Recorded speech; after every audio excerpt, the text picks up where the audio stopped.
These voices tell a story about why people have decided to cut off their Trump-voting MAGA loved ones. This is a compilation of videos we created on this channel this year from people in the USA that refuse to deal with loved ones that support Donald Trump and MAGA. Like, I love my parents so much, and like, it just sucks. Because maybe this is always who they were. I just didn't see it. Or maybe it's just gotten so much worse. But it's like I'm grieving people that are alive. Across the country, families are breaking apart as politics reaches deeper into their personal lives. Today, you'll hear real stories from people explaining why they've chosen to distance themselves from their Trump-voting, MAGA-aligned parents. Listen closely. These voices reveal the emotional weight behind a growing divide.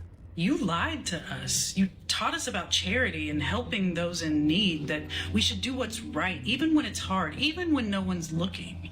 You used to stop your car to give money to a homeless person or to pick up a piece of litter on the side of the road. Now we know that was about blame, not benevolence. You always thought you were better than those people, that they were the problem and you the solution.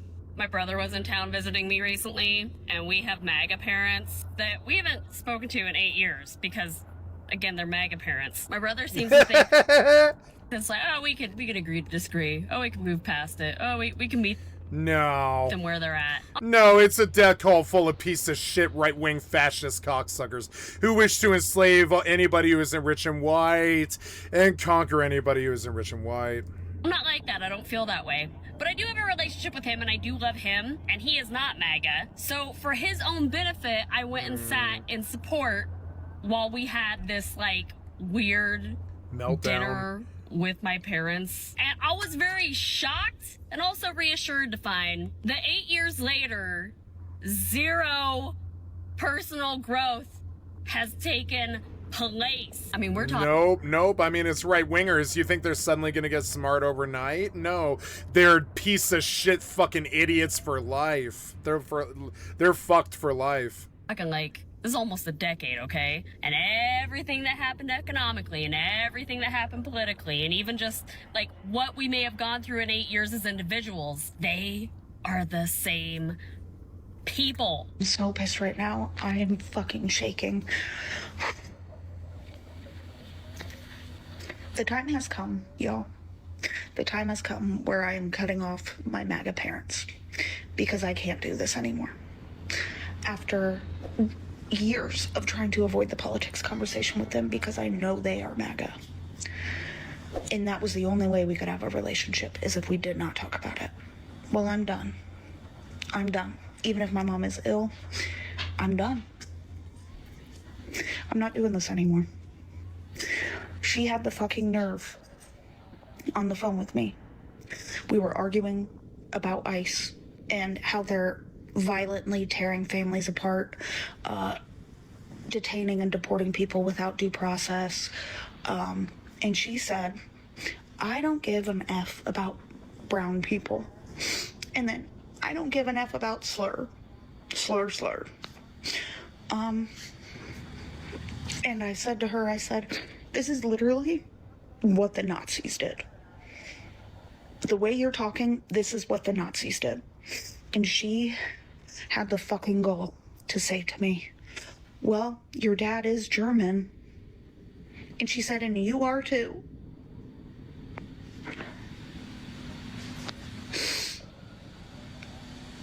And I said, but my kids are gonna grow up with empathy.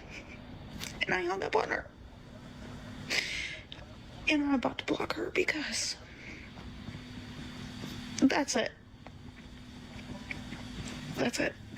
My parents did vote in their best interest, and I almost think that's worse. Like, I feel like if they were just really uneducated and didn't understand the impact, maybe it would be like a little less shitty. But they're very aware, right? Like my family is very wealthy, or my parents are very wealthy, and so they did vote in their best interest. They prioritized money over people, and that is really hard for me. And also to the point where, like, They are so pro Second Amendment that I feel like even if it was my school that got, or my husband's, I don't think that would change their mind on legislation at all. My mother is a MAGA boomer. About 2 years ago, I was arguing with her about January 6th and how terrible it was.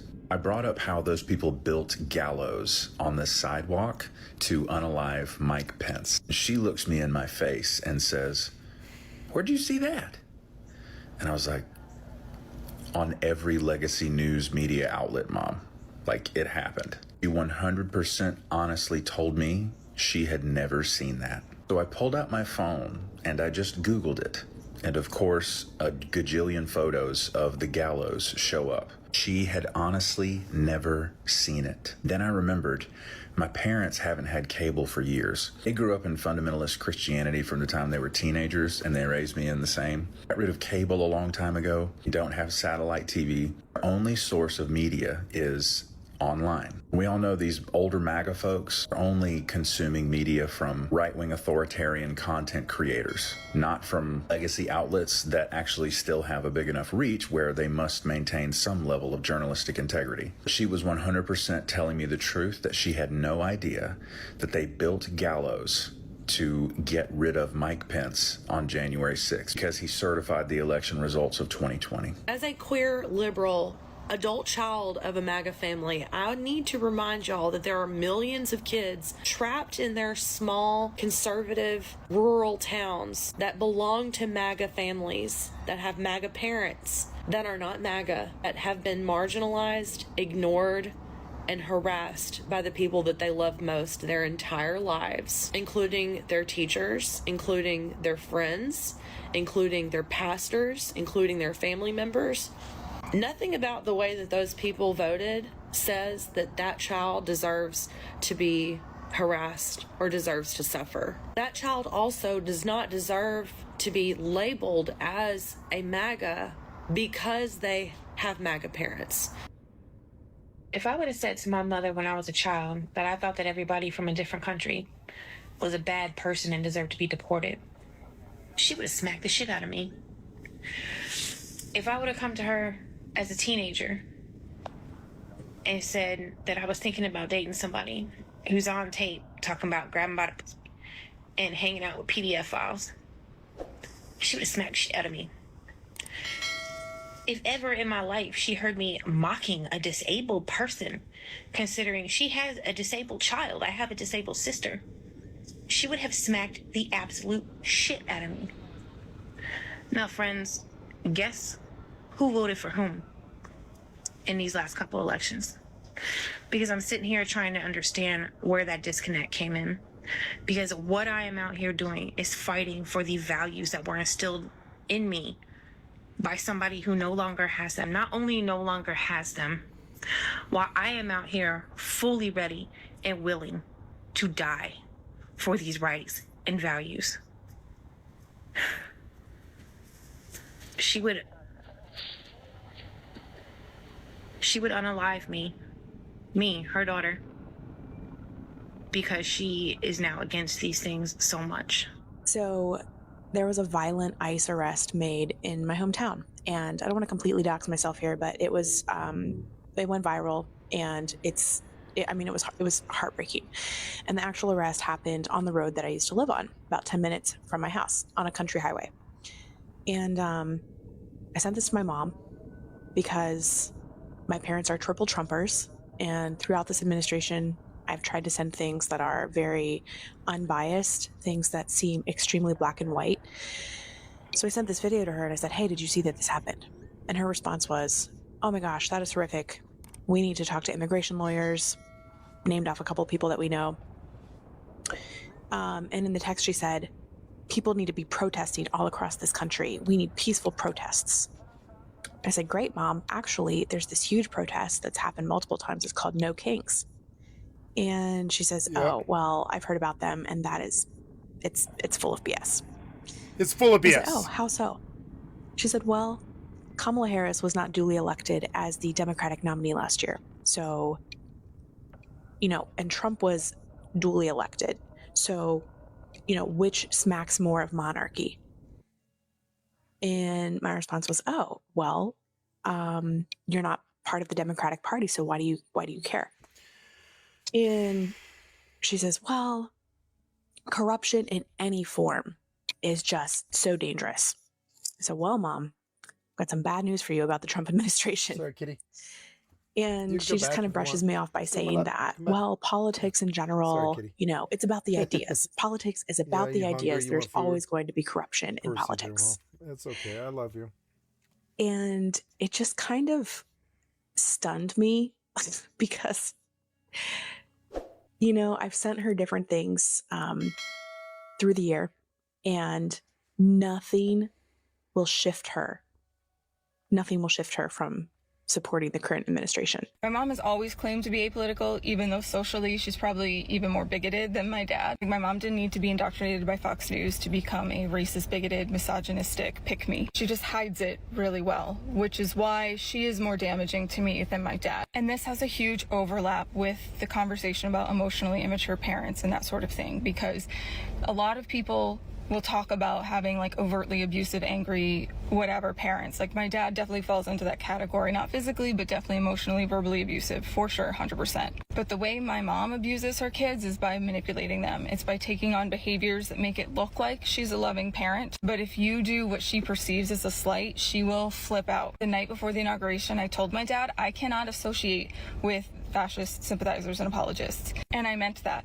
I 100% meant that. Like, that's actually, the fact that you cannot see that this is what it is actually makes this decision very easy for me, because you are so far gone that I don't have to question whether not ever talking to you again is the right decision. Sidebar, when I said that I can't associate, he said, great, now you made your mother cry, good job. So just so you know what we're dealing with here. 3 days later, like nothing ever happened, my mom texted our group chat with me, my fiance, my dad, my mom, and my brother, and was like, hey, we're gonna be in town for whatever doctor appointment. Do you wanna all get lunch? And all I said was, I do not associate with fascist sympathizers. From years of tension to sudden breaking points, many describe how political conflict has seeped into everyday conversations and family traditions.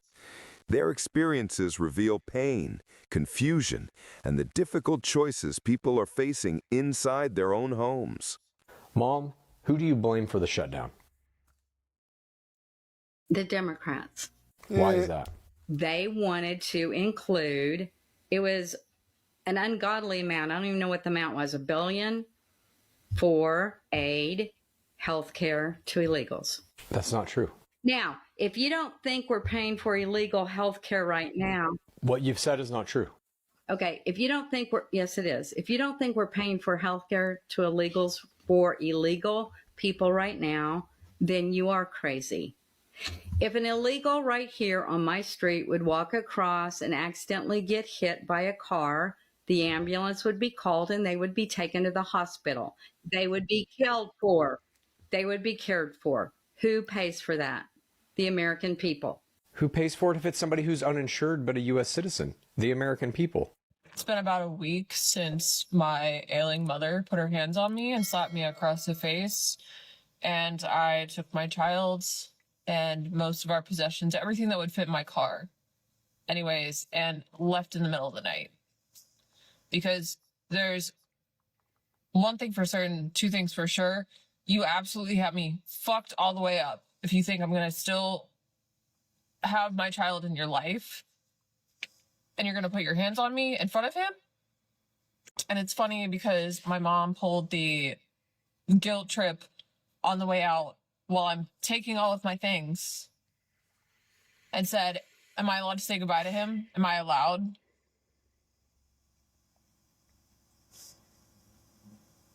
Sure, you're allowed. You're never going to see him again, but you're allowed.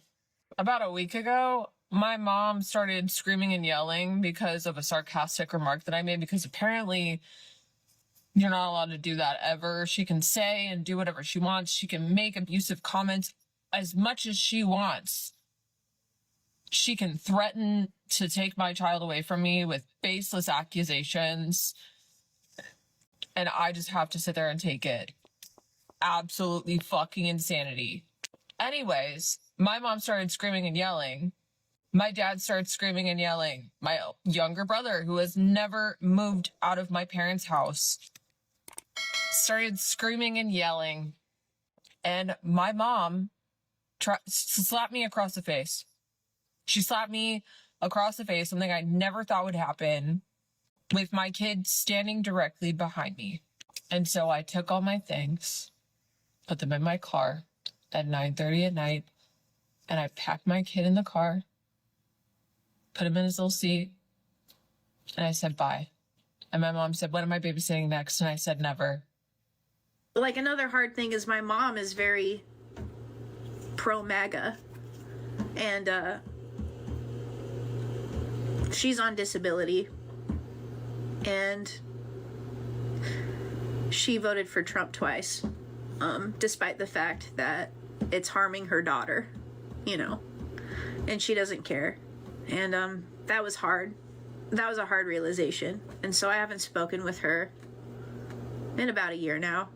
Okay, go ahead. Tell me. You're not going to pay property taxes. You're not going to pay income taxes. You're going to have a lot more money in your pocket. I can't remember all of the rest of the details, but it's going to be amazing.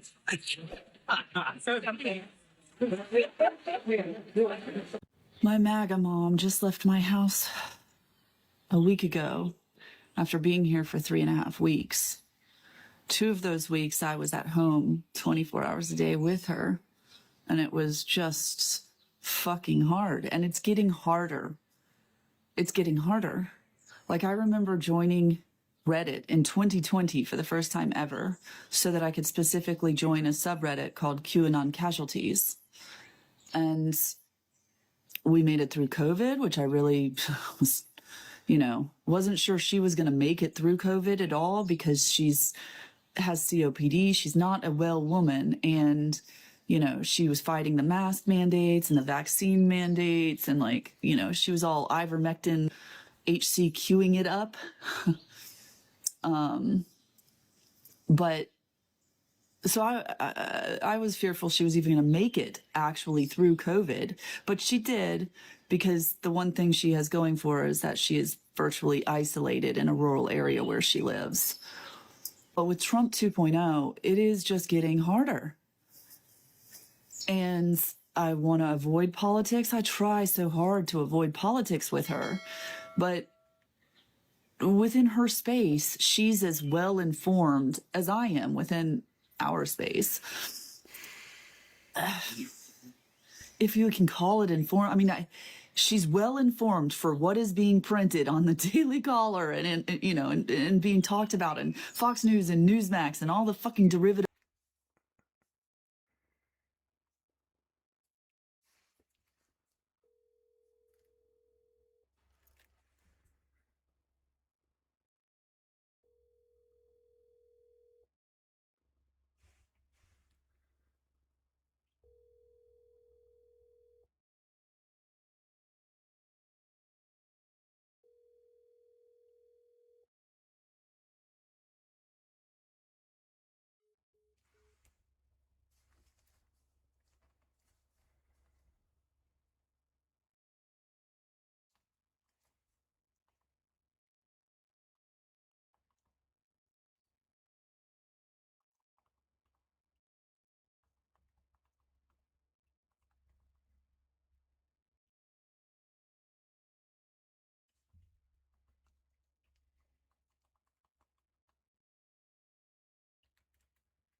of offshoots that came from Rush Limbaugh turned Fox News turned, you know, all the bullshit.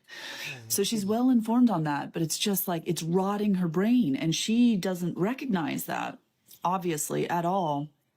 And as we descend into some dystopian hellscape in this country, and I feel like it's not really even safe to stay in this country, it's harder to deal with her Hunter Biden's laptop bullshit.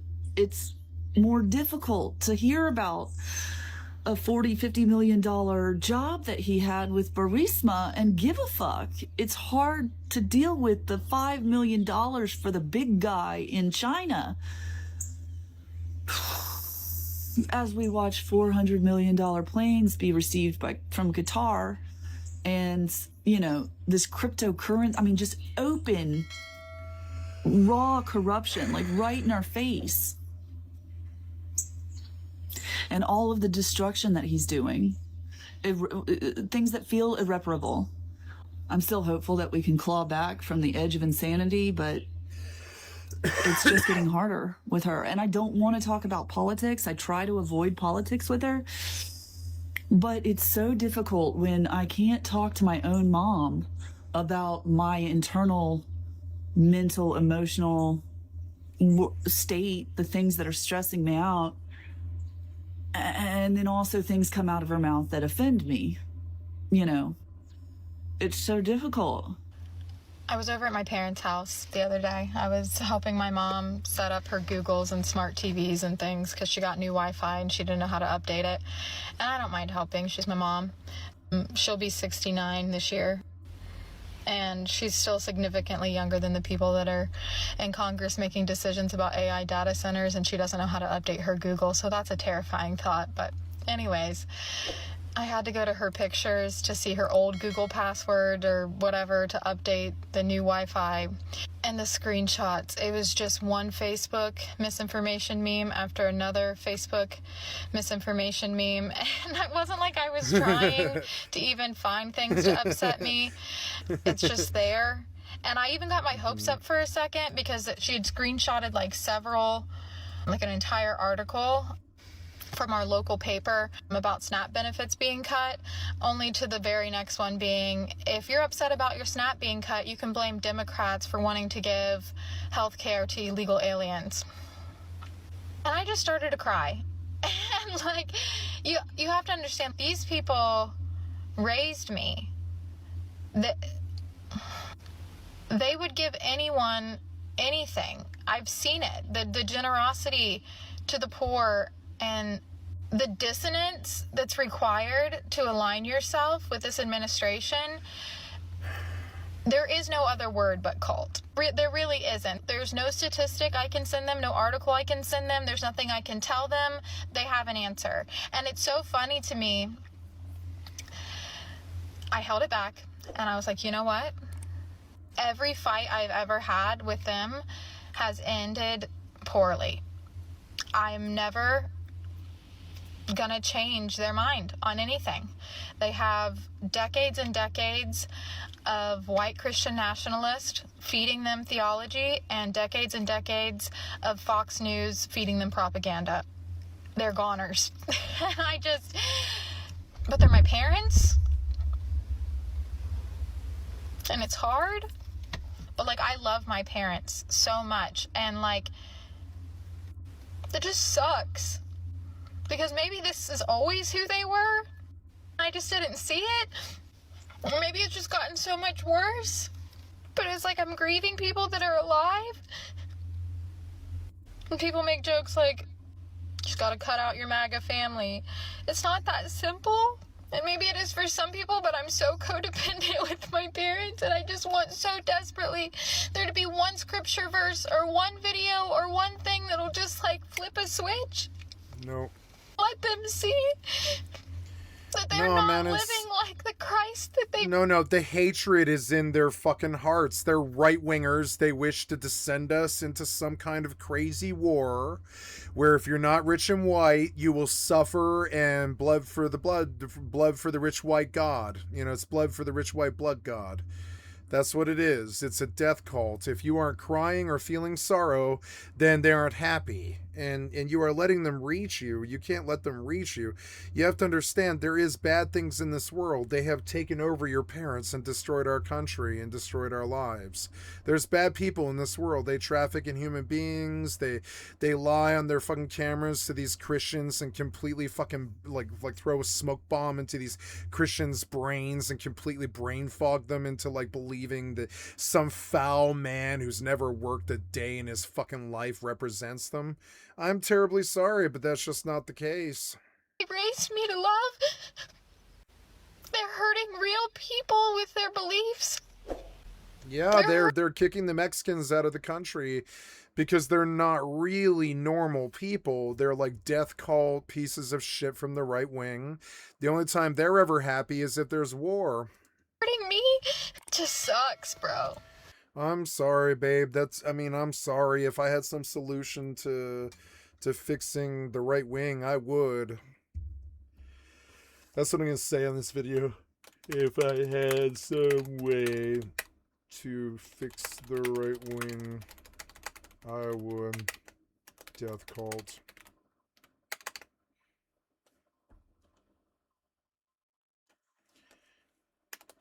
Avoid them as you would Sith.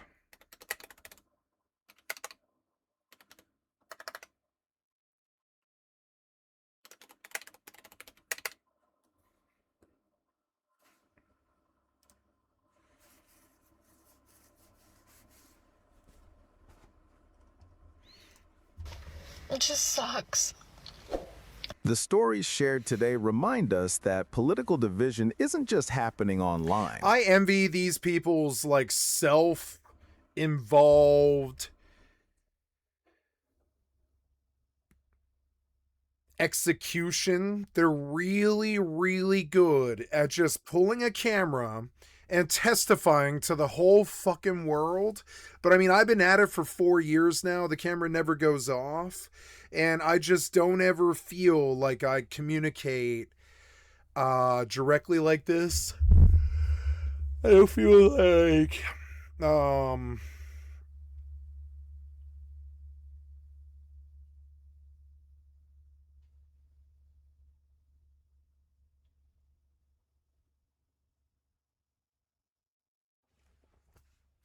I feel like they're testifying, like they're almost in confession with their like priest or whatever, except their priest is the whole of TikTok and YouTube. It is weird. They kneel on their pew, but they're in front of a camera, and they like confess to the whole world. And I know that they're getting this cathartic release out of doing so, and I get jealous of them. Because my form of this is just threatening to just destroy the right wing. I don't have a cathartic release where I get to cry. It'd be like, oh, they threatened to kill me. They threatened to kill my ex-girlfriend. They destroyed my relationship. They took over the country. They ruined the government. They're sending us to another forever war. We just got out of the last forever war. The COVID, the bank crisis, all this stuff. And yeah, some of that bank crisis was Democrats, but most of this is the right wing.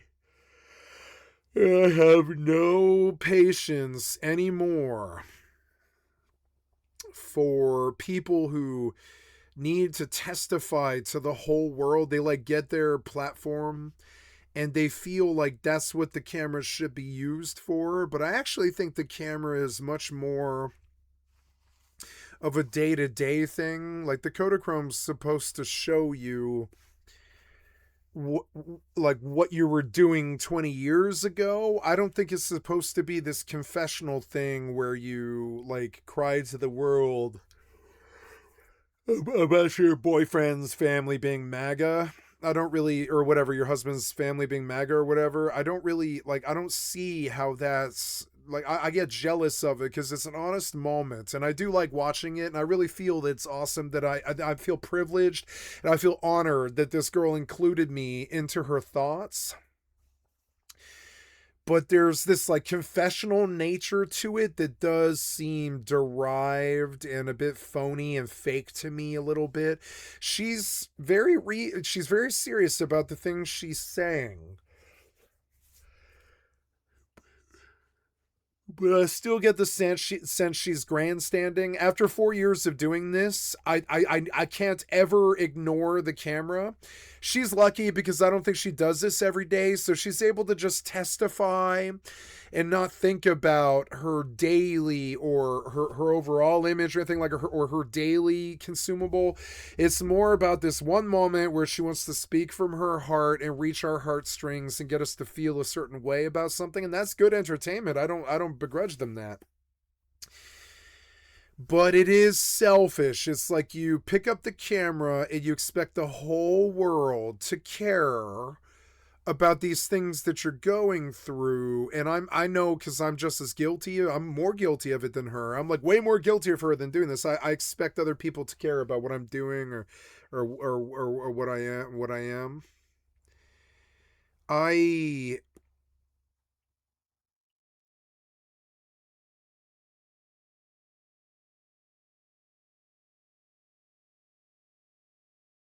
I don't begrudge her honest moment or to her epiphany or reaching closure on camera. I really love that this is here for me to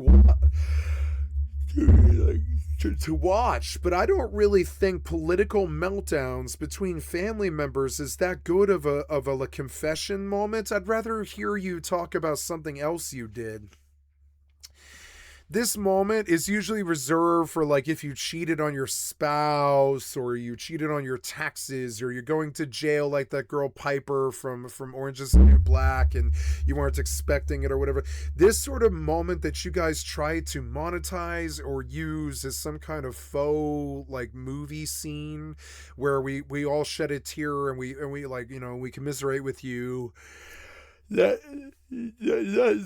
is what media is. That is what streaming is. I don't begrudge her right to do this, but it is derivative and it lacks weight with me because you're like going on TikTok and YouTube and having this like political meltdown. And I get that, like, I understand the deep frustration that you feel because you can't talk to your family anymore. I get that. I've had that all my life. I get that deep frustration, but I don't think taking it to fucking YouTube or TikTok is the proper way to deal with this struggle.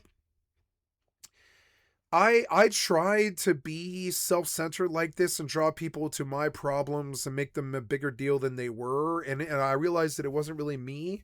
And so now when I see other people doing it, I think excuse me, I'm getting tired. I'm starting to go to bed soon. I think there before the grace of God goes I could easily pick up a camera just like her and sit in my living room and point the camera at the ceiling and put my face in it. And I could cry about how my stepfather was right wing, or that his brother is right wing, or that my ex-girlfriend is right wing, or her boyfriend is right wing, or whatever. It's like I could cry about this, but I don't really think fucking YouTube and TikTok is the place to do that unless they've hurt you. Like if they've actively destroyed your life and you have some kind of closure or bone that you want to pick with them, I think TikTok and YouTube are a proper place to take family drama like your political disagreements and stuff. But this stuff is so personal that while I do sympathize and feel you for your mood and how hopeless it feels, that is good material. I actually really enjoy it. It's like crazy to see other people going through the hopelessness that I feel when I consider our modern American government. And it's crazy to see her do it. And I appreciate the honesty, and I don't think it's bad content. But I don't see how bitching to YouTube or TikTok about this in a dedicated video where you like put subtitles up about the words that you're saying. I don't know. I don't think that speaks to authenticity. I think even this is like this scripted thing that you wrote, that you had AI edit, and I think you're reading it off a prompter to try to make people feel bad about how they can't have Thanksgiving dinner with their families or something like that.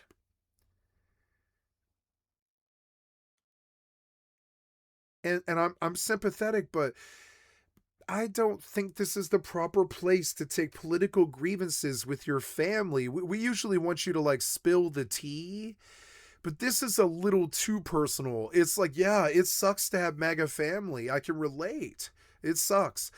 But, you know, it sucks. It's like having Nazi family. I don't really see the fucking difference. That's like saying, oh, man, one of your family killed the Jews, huh? Or at least wants to. It's fucking insane. So, I mean, like, and I feel it. I feel that the moment has gravity, but the way that you deliver it in your 6-second attention span for YouTube Shorts or TikTok totally removes your authenticity for me. And I'm not one to talk. I'm not being critical of her. I'm talking about just my own personal response to her. I'm like, I don't know. I don't think I could take this drag down, knockout fight with my family to YouTube, because what if they see it? What if that weaponizes them to believe that you can't ever be changed, or they can't ever be changed, or something like that, or it makes you a martyr, or suddenly they're targets and stuff? I don't really see how taking political grievances with your family to TikTok and essentially, like, and I get it, I get that you deserve sympathy, you do, and you do have my sympathy, but the way that you went about it, I would honestly be happier if there wasn't subtitles.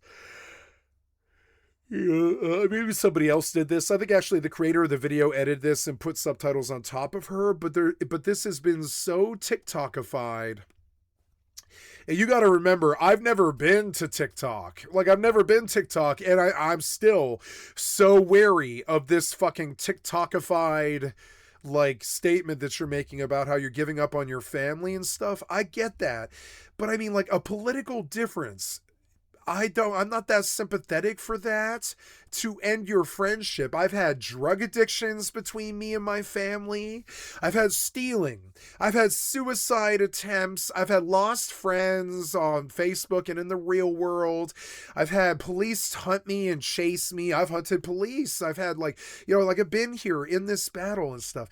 But I never thought that a political difference could ever tear my family apart the way their judgment could. And their judgment, I can't do anything about, so I don't complain about it on YouTube or TikTok. I do on Twitch, like when I'm streaming, I'll be like, I just don't really see it that way that my family or my friends do or whatever, and I'll talk about that. But, like, losing your family because they're just brainwashed or like, you know, or the right wing is, like, throwing a smoke bomb on their fucking logic, like circuit or whatever, and they can't see through the fucking smoke that is Donald Trump's lies or whatever. I don't know, but like, I don't think you should, like, I'm not really sympathetic to a political difference breaking up a family. I think having a baby with someone else is a good reason to break up a family.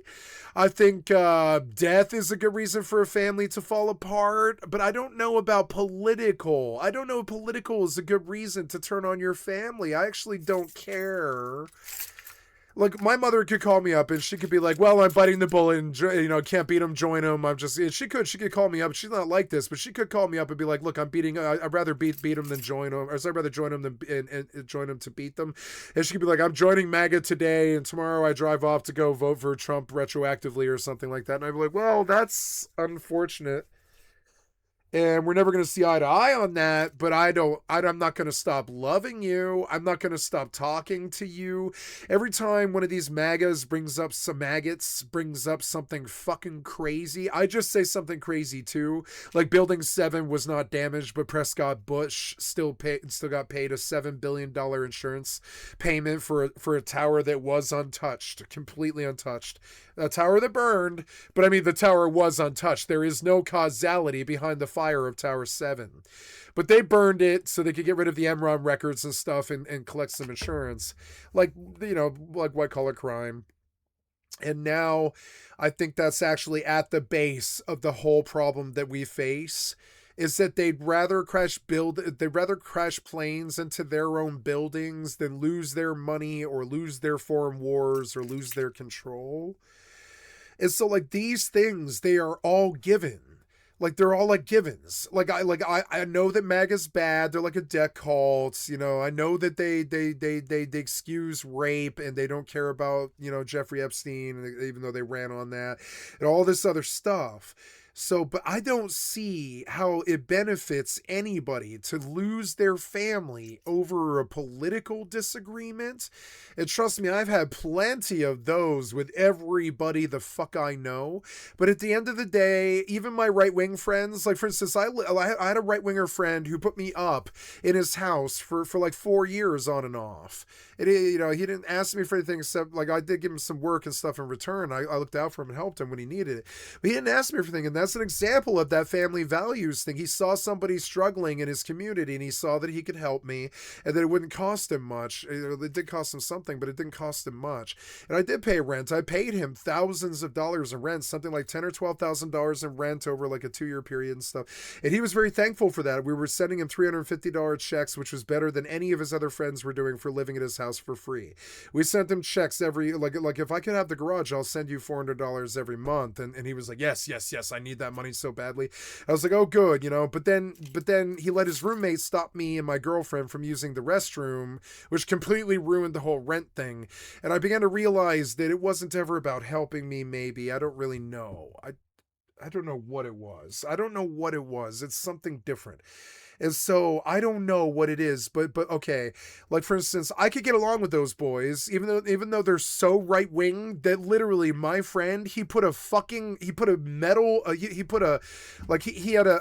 Nissan pickup truck that he had for many years.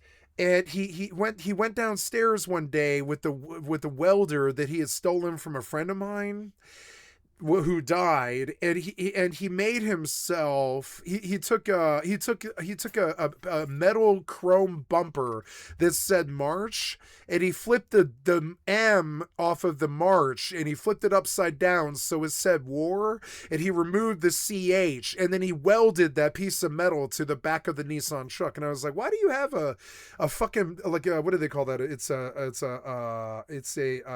hood ornament. I was like, why do you have a hood ornament on the back of your truck that says war? And he literally looks at me kind of weird. He looked at me weird. He was like, I like war. And I was like, you like war? And he was like, yeah, I just like it when we go to war. I think that's what we spend all our money on. I think that's what makes the world go round. I think that's what we all pay attention to when we watch news. He was like, I think war is the driving force in the world, and I actually don't mind it, and I would prefer if America was at war. Now, this honesty, it shocked me, but I mean, it didn't surprise me. And that's them. I think that's them. He might not be the best example of them, but I think that is them. I think they're unrepentant about wanting strife and battle all the time. This did not stop us from having a productive friendship for like 7 years. We didn't see eye to eye on politics. We didn't see eye to eye on leaders or who we were voting for. But I never judged him for who he believed in, and he never asked me what I thought. You know, he knew what I thought, and so and never the two shall meet. And politics came up all the time, and I feared my right wing friends. I fear bringing people of color to their house and stuff. I was scared something bad would happen. That's how much I really scared. Like those people actually kind of scared me. They scared me the way like Proud Boys scare me, because they'll openly talk about how they like war and dislike black people. And I don't know why I had these people as fucking friends. I just sort of met them through the drug scene. And when I saw that I could maybe like get some help there, I asked them for help, and they did help me, and I helped them. And it was a good situation for a while. But in the end, him and his other right-wing friend came to my squat with a couple of fucking blades and shit, and they tried to kill me in the middle of the night at like 2:45 in the morning. And I had a metal rod, and rod we trust. That's what I used to say when I went to bed. I'd be like, in rod we trust. And I would put the rod next to me in the bed, and that's how I was able to fend off their attack and shit. When I woke up, they were coming in the back fucking door to an entirely like powerless squat. squat, like a house, like that I was squatting in. And they came in through the back door because they had been there before and they knew how to do that. And I had a metal rod that I slept with in my bed, and I just got up with the metal rod and I went out with my cell phone. I told them, like, I've called the cops, you know, and they came in and they're like, you called the cops? And I was like, yeah, I called the cops, gentlemen. Get the fuck out of here. I'm not afraid of the cops, but I am afraid of you and what you're gonna do, so get the fuck out of here. And they ran, and the other dude, the guy who I put in jail for 3 years, he fell off the back fucking porch because there was nothing there. It was just open air. And when he was so scared and running back to the fucking Nissan pickup truck with the war decal on the fucking back of it, that, like, you know, that he didn't think about there was nothing to step on when he tried to run off the back porch. So he just fell off the back porch, and I'm fairly sure he tore his ACL. I mean, that's what they all told me. They said he tore his ACL that night, which is why he came back later with a circular saw. But I didn't push him off the back of those steps. I didn't tell him to come in my house. I came to the living room and I started swiping around with a fucking rod while they shined flashlights in my face. I just kept swiping the rod at the lights that they were shining in my face as they came to my squat to assault me. And that's the last time I ever saw either one of the, well, not the last time I saw that other guy. The other guy I put in jail, I saw him one more time, and they put him in jail for a couple of years. The other guy, I never saw him again. I still think of him as a friend because we've never really had any differences ever. Even then, I don't think he really cared that I was, like, squatting at the house or anything like that. I don't think he really cared about anything that I was doing. He just got caught up with some other right-winger who drummed him up and made him crazy. So they decided to come hurt me. But all I did was break his ACL. And then when he showed up later with a circular saw a couple months later, like 5 weeks later or something like that, he saw through my fucking front door, and I'm on the phone talking to 911, and I'm like, this guy's coming in the front door with a circular saw. I'm going to run now, but please send cops. And she's like, oh my God, he is coming, isn't he? And I'm like, yeah, he's coming. I'm running now out the back door. There's a man with a circular saw trying to kill me like some kind of crazy horror film, and I'm running out the door to the fucking sidewalk on fucking whatever that fucking street was. Was it Franklin? I think it was Franklin. And I ran down Franklin like 3 blocks. He was fat and on meth. It definitely could not run. I mean, I was fat and on meth too, but I was in way, way, way better shape than him because I walk places. He only rode cars, you know? So I just ran down about a block and a half, and I waited with a cell phone while she told me, like, just wait with me. They're coming. They're going to come protect you. And I was like, I don't need protection. I just don't want to be sent to jail because some man is trying to kill me. You understand? I fear probation violation here. So I'm keeping you on the phone until they get me out of this fucking situation, because it's like, you know, I'm not worried about him. I'm worried about what the system will do to me. I've never been afraid of this guy. It's unfolding at dinner tables, during holidays, and within lifelong relationships.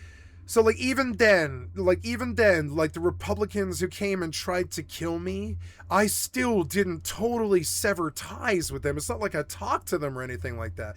But I didn't go, okay, never speak to me again or I'll fucking kill you or anything like that. I just agreed to disagree that these crazy people had fallen awry and had attacked me for no reason. But even then, it's like I still didn't totally, like cut them off. I was just, you know, I did, but I never spoke to them again. But I didn't hold hatred in my heart for them. Because it's like, you know, in a way, they both were like people that I knew and at one time were friends. So it was very difficult for me to hate them, you know. Relationships. Yeah, kitty, all right, I'm gonna feed you, relax. Why are you yelling?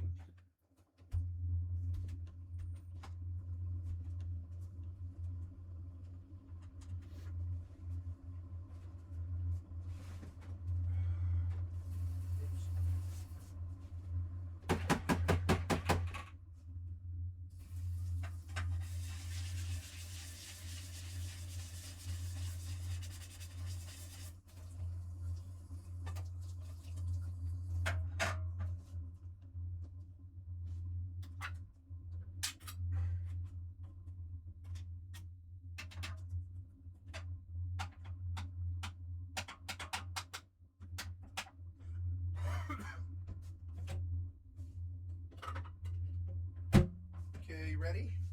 Yeah, it's dinner. Are you happy now you stopped yelling? It's like, you got it down to the minute, kitty. I fed you at 6:17, it's 12:17, and you're like down to the minute of every 6 hours you demand food. I don't like demands, kitty. I feed you 3 times a day. That's more than I eat. You understand? You eat more than I do, kitty. And you're kind of bossy about it.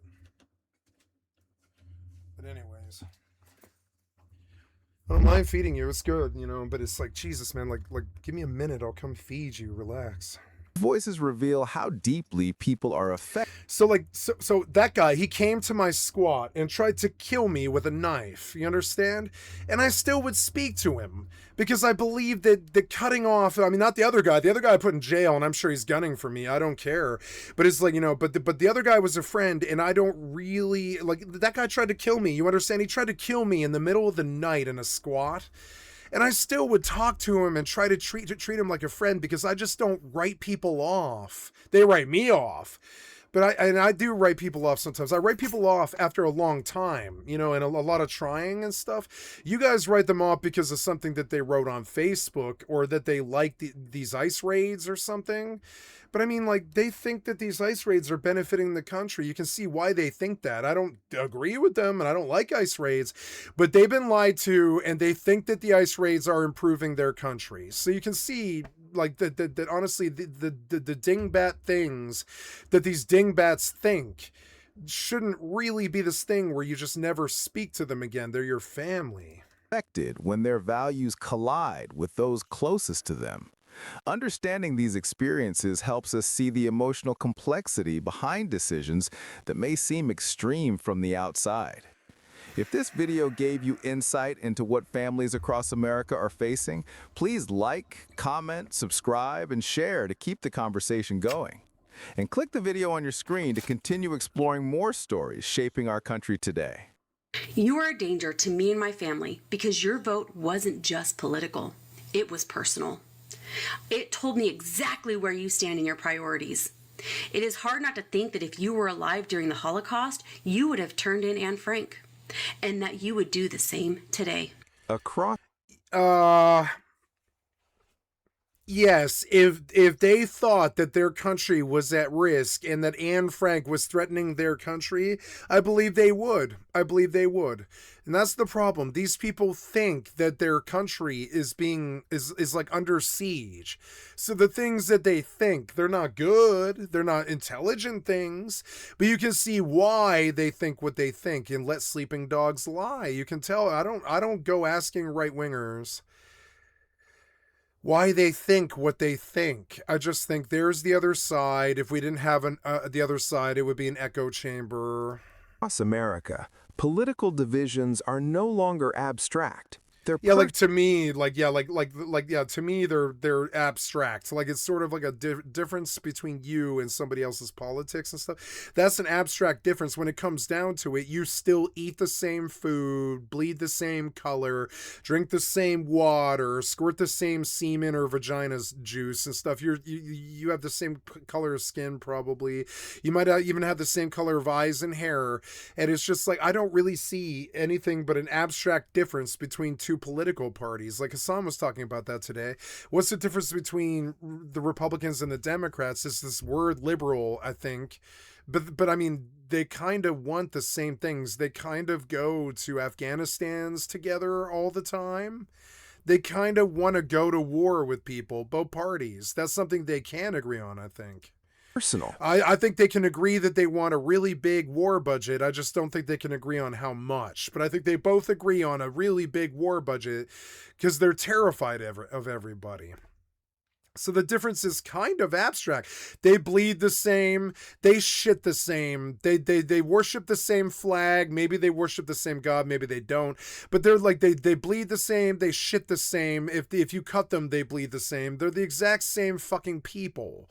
The only difference is a political difference. That can be enough where maybe they even want to kill each other. But it's still an abstract difference. It's your fellow countrymen. Maybe they don't vote for the same, like, tyrant king, but they are your fellow countrymen, and that's the unity that the left and the Democrats talk about all the time. Solidarity is like a 4-letter word to the right wing and stuff. They don't want to be in the same rooms as us, and that's, I mean, I don't want to be in the same room as them. Like I always said, like the greatest bias that you could ever witness is a leftist repulsion fascism, as a revulsion over fascism and stuff. You want to see real bigotry and bias, put a leftist in a room with a racist, and you're going to think, oh, the racist is the bad guy. But no, the leftist is the one that might kill the racist, I think. It's kind of insane. I doubt the racist is going to kill the leftist unless there's some color the racist doesn't like. But I mean, the fucking leftist might kill the racist just over fucking sheer, I don't know, sheer fear of bigotry, to the point where they don't want it to be in the room with them. But I don't think racists care that much if other people of other color are even in the same room as them, as long as they're not touching them and stuff. But it's just weird. It's like, I don't know where I'm going with this. It's like sort of weird. I think the left is more intolerant of bigotry than the right wing is bigoted. Does that make sense? They're like, the left is more bigoted towards bigots than the right wing is bigoted, which is a really weird thing. But I'm very, very self-aware of my weaknesses when it comes to this. I have a real and fundamental difference between me and the other half of this fucking country, just like all these women and all these people are trying to say on this video and stuff. But there's this point where I think, oh, it's abstract, and they're all going to march for the same president, and they're all going to eat the same fried chicken, and they're all going to drink the same PBR, and they're all going to drive on the same highways home, and they're all going to shoot for the same family and be the same cookie cutter.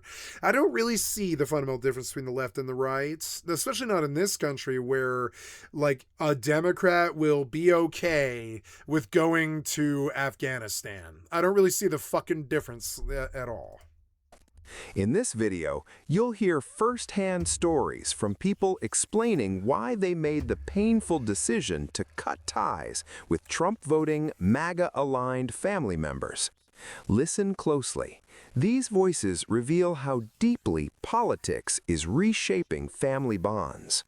It hurts me so much because of the personal relationship I now have, where my husband is out there fighting this man.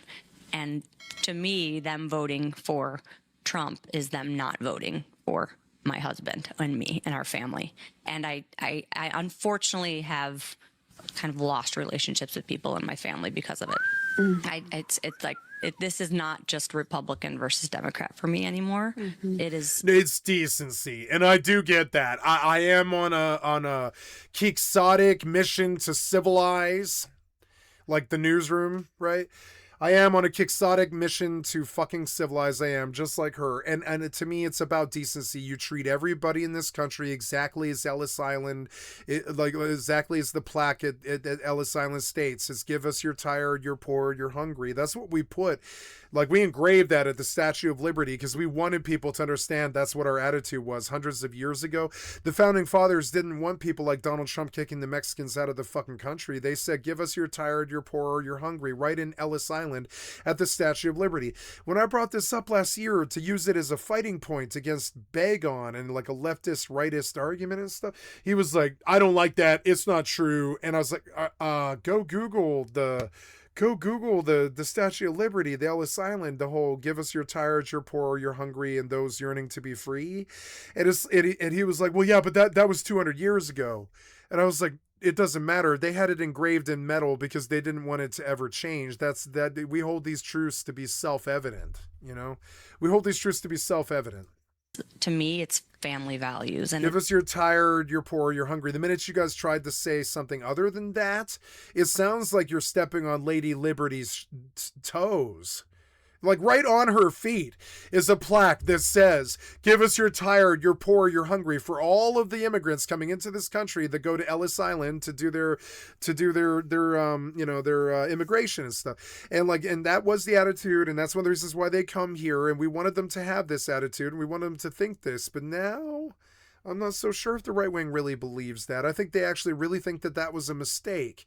The only argument I've ever heard against immigration, like full-blown open borders, the only argument I've ever heard against open borders that actually stands, because besides understanding which country is which, besides the actual reason the border is there to demarcate where your country ends and another one begins and stuff, besides the demarcation line of the border and all that,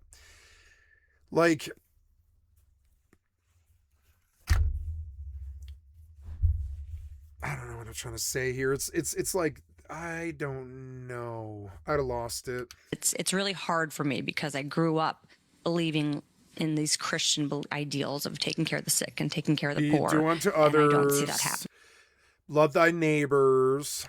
with this Republican Party. Yeah, give us your tired, you're poor, you're hungry. Like, Bagon argued against it, and I was like, no, it's really anti-American to argue against the Ellis Island plaque. It actually kind of is. That is what our founding fathers wanted. That is what we as governmental and people entities have always claimed. We want to bring the melting pot here. We put it on our Statue of Liberty. We really believe in that shit, and anybody who says otherwise doesn't love their neighbors and aren't good Christians. And I mean that too. So I can see her difference. But it's still like a fucking exercise in self-control. Can you be at the same table as them and not talk politics? I think if you can't, that's on you. You didn't have this self-control. And sure, I'm really bad about this. I don't have any more self-control than this lady does. But I meet right-wingers all the time, and I tell them, like, you know, I'm the opposition. Like, I had a friend recently. He told me, like, you know, I'm scared. I'm living homeless on the streets, and I'm scared they're going to oust us and all this. They keep talking about putting us in camps. And I was like, if that happens, come to me. And he was like, come to you? And I was like, yeah, come to me. I'm the opposition. I will fight them, and I will hide you. And this meant something to him, but I don't know. It doesn't really mean anything to me. That's just how I feel about it. Like, I am the opposition. I will not allow them to treat people of color like this when I'm around. I will full blown fight them in that room if they try to do it when I'm around. And so really the only saving grace that the right wing has right now is I'm not in the room with them. If I was in the room with them, I wouldn't abide this stuff. I would full blown be like, them's are fighting words. We're going to have to duels. Gloves are off now. We have to have a duel or something like that. I demand satisfaction because it's like, no, motherfucker, we have on Statue of Liberty this whole thing about give us your tired, you're poor, you're hungry. And I would fight anybody who says otherwise. And I mean this too. They're like fighting words to me. If you try to tell me that isn't like that. And Bagon tried to slip on by with this weird, closed-minded right-wing thing about, no, we can't ideally offer that to the whole world. We don't have enough room or money or resources. And it's like, we are the melting pot. They are our resource. They are our workforce. They are our strength. Like the Mexicans are America's strength. They're not our weakness. They're our fucking strength. You understand? We couldn't do shit without them. They are the real strength behind this country. It's ridiculous to say otherwise. And so sure, I can yell at them or whatever and agree to not be in the same room or agree for communication to break down. Or you could just be a normal person and be like, look, we don't see eye to eye, so let's talk about something else. You know? And trust me, at the dinner table, you can always talk about something else. You can get them to talk about Macaulay Culkin's parents or Britney Spears' parents or I don't know, get them to talk about like NASCAR or football or something that they like or like the Boeing, right? Boeing lately has had a lot of whistleblowers and stuff. Talk about Boeing or whatever. There's a lot better stuff to talk about than the shit that's tearing your family apart. There's almost always something better to talk about than that. Trying to make a video talking about my brother. Now, can I understand putting down the foot and being like, I don't want right-wingers in my life anymore? Absolutely, 110%. I understand it, but I don't live that principle. I have many right-wing neighbors. I've got many right-wing friends.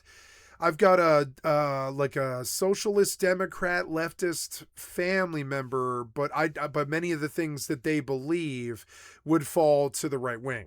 You know, and so I don't hold these people against their beliefs. And I think America's greatest brag right now is most of us can be in the same room as everybody else. Not all of us, but most of us can be in the same room as everybody else in the country and still get along. That's something that's really strong about Americans. We can see the differences and look beyond them.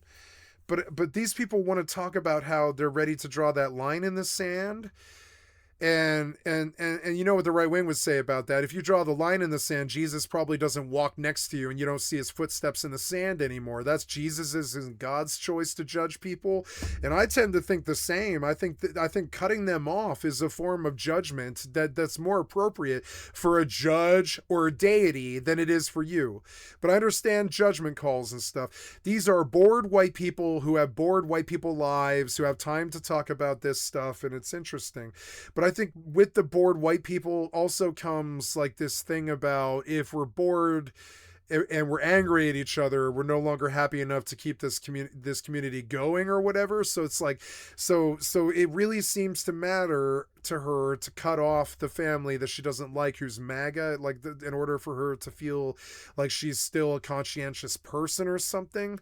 But honestly, that difference is why we have heaven and hell as opposed to just heaven. You know, it's why we have Republicans and all that. That difference, right? That thing you can't see beyond is why we have the Republican Party, and it is problematic. It comes from that differentiation between you and them. If you didn't differentiate yourself from them, you can easily kill the right wing party. They're very, very weak.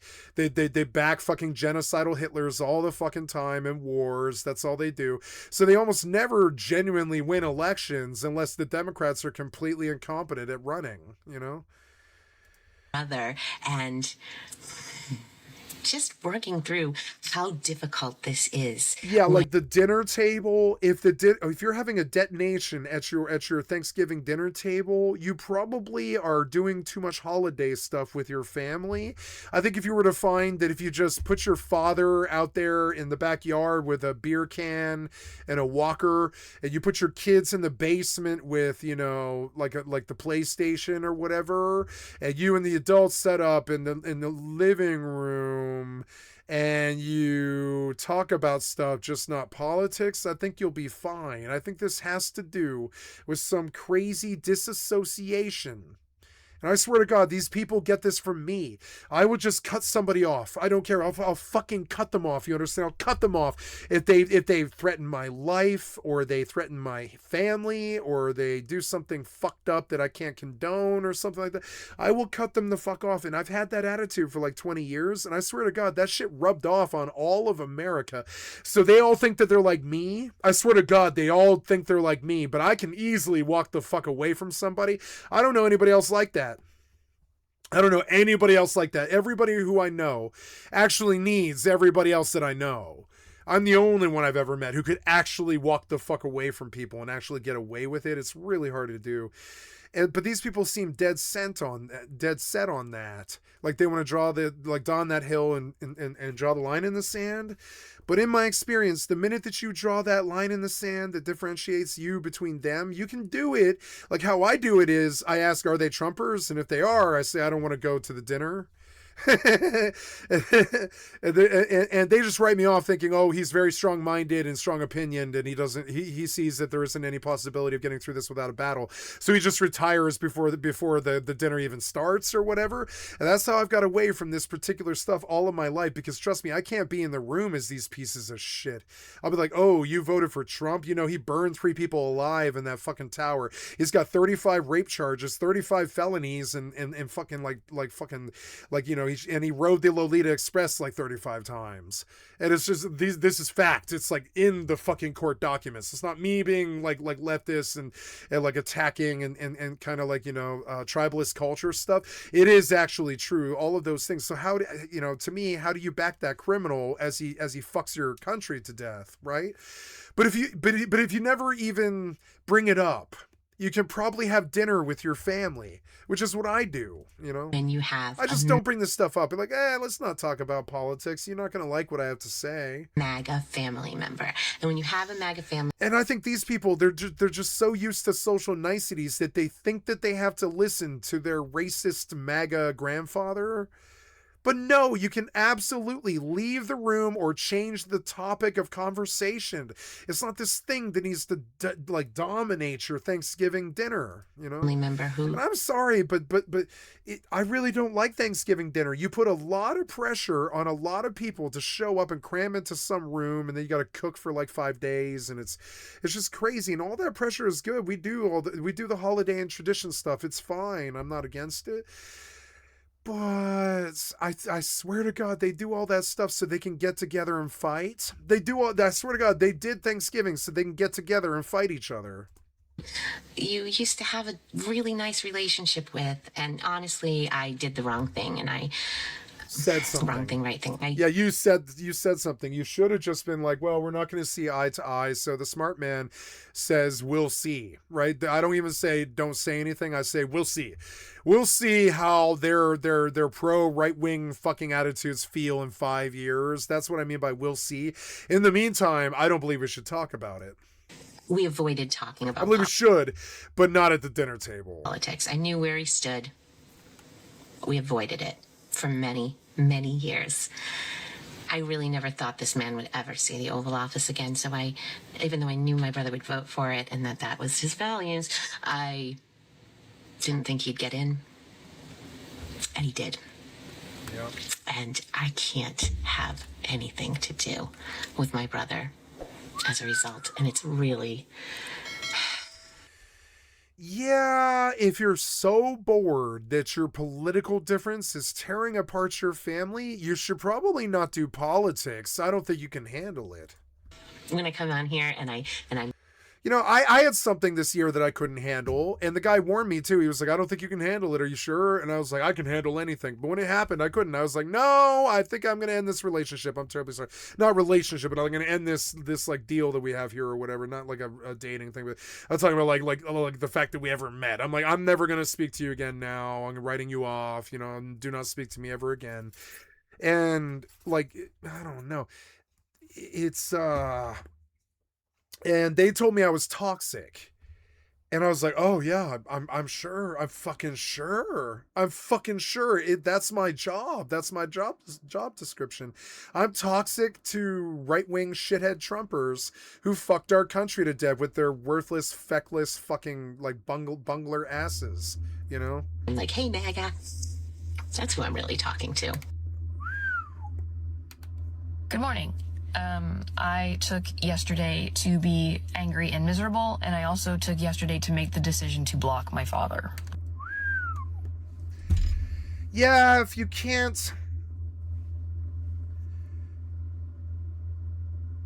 I don't think so. I think you're on TikTok looking for drama and you want somebody to tell you not to do that. I think you love your father, and I think you care a great deal about what he says and his shitty political things and the shitty shit he's probably said or done. But I mean, it's your father. You should probably try not to do that. You know, I would be like, okay, whenever I have a communication breakdown, who will still end up seeing this. So, hi, Dad. And yes, I did block him because of who he voted for, because he knows that I am trans. Now, I've done this. I've definitely blocked people who I thought were right-wing MAGA, who were like a direct threat to me. I've done this. You know, I'm not one to say I didn't. I've done this before. When Donald Trump won the first time, I did go through my Facebook and I blocked every right-winger. I just didn't block them. I just unfollowed, like unfriended, you know, because I was like, oh God, I can't do their fucking like right-wing, like slopaganda for 4 more years. We already did the like 2 years leading up to the election, and then we had a whole fucking term, and then Joe took over again like out of nowhere, and then Donald took over again, and at that point it's like, I don't know. He knows that I have had 2 abortions, and he still voted for Project 2025, which to me is reprehensible. I have my husband who loves and supports me to the ends of the earth. I have my friends who love and support me to the ends of the earth. And I have other family members who love and support me to the ends of the earth. And I genuinely do not need anyone else. Yeah. So last night, I told my mom and dad that because they voted for someone who wants me dead, that they no longer have the privilege of having their daughter and their granddaughters in their life. And I told them, never contact me again. I'm never calling you. I want nothing to do with you. And take me out of the will. I have a younger brother who is also a MAGA. I said, when you guys pass away, give him the entire house. I don't want to inherit your house. I don't want anything from you. I don't want to hear from you ever again, because I'm no longer safe being in a relationship with you. Yep. Because I'm queer, I'm autistic, I'm like half disabled, I have Lyme disease. Now, if you're queer, trans, autistic, and you have MAGA like king shitter fucking bigots for family members, yeah, write them off forever. Write them off forever. Those people don't love who you are. They love whatever some white man wrote in a Bible 50,000 years ago. They don't actually have their own thoughts. They're just beings of hate, discord, and difference. What's that? Division, excuse me. Hate, discord, and division is all they know, and they think the Bible said it so, said they could be like this, so they do. But no, that was something some white guy wrote 50,000 years ago. It has no, or whatever it was, like 3,000 years ago or whatever. Like, it's not this thing that you need to take as like some kind of law of the fucking land. But because of Leviticus, we have some really, really anti-gay shit going on. And yeah, for her, in her particular case, I would say, yeah, those MAGA in your family are definitely a threat to you, and I would run from them. This is pots and a bunch of other shit. I would run from Hitler if I saw Hitler, yeah. And I'm bisexual. I have 2 daughters. You have Lyme disease? Jesus Christ. And my husband's also bisexual. Has Lyme it's disease. Like, I'm no longer safe with people like you. You'd be the first ones to turn me into the Schnazis. I went no contact with my parents 2 weeks before the election because they voted. I found out that they voted for Trump for a 3rd time. They came by the other day because they wanted to see me, and I told them I didn't want to see them. So they left a card in the door, and it's some God's love bullshit card, you know. Yeah. No, if you really loved her, you would knock on the door, but you don't. You love the Bible and some shit that some white man wrote like 3,000 years ago. You're stupid. And I thought maybe they'd write something of substance. And they wrote, and you can keep pushing us away, but we will always be your mom and dad, and we will love you until we die. Love, Mom and Dad. Is that supposed to make me feel better? It's no, that's going to make it way harder. I, don't care, guys. I just want you to say that you're Nazis now. And put in cages. God cares about men and women being wished away from their home with no court order. God was an immigrant. Yeah, yes he was. God was an immigrant. Do you guys watch that podcast of that son and daughter, and they talk to their parents? I think it's called The Necessary Conversation. There's clips on TikTok about it all the time, but it's a whole podcast. I just saw one of the more recent episodes, and the son is asking the dad, what if Trump were to send in military to where I lived, and told them to just go ahead and pew pew anybody that they saw, and I might have just been in the situation where they were and got hurt.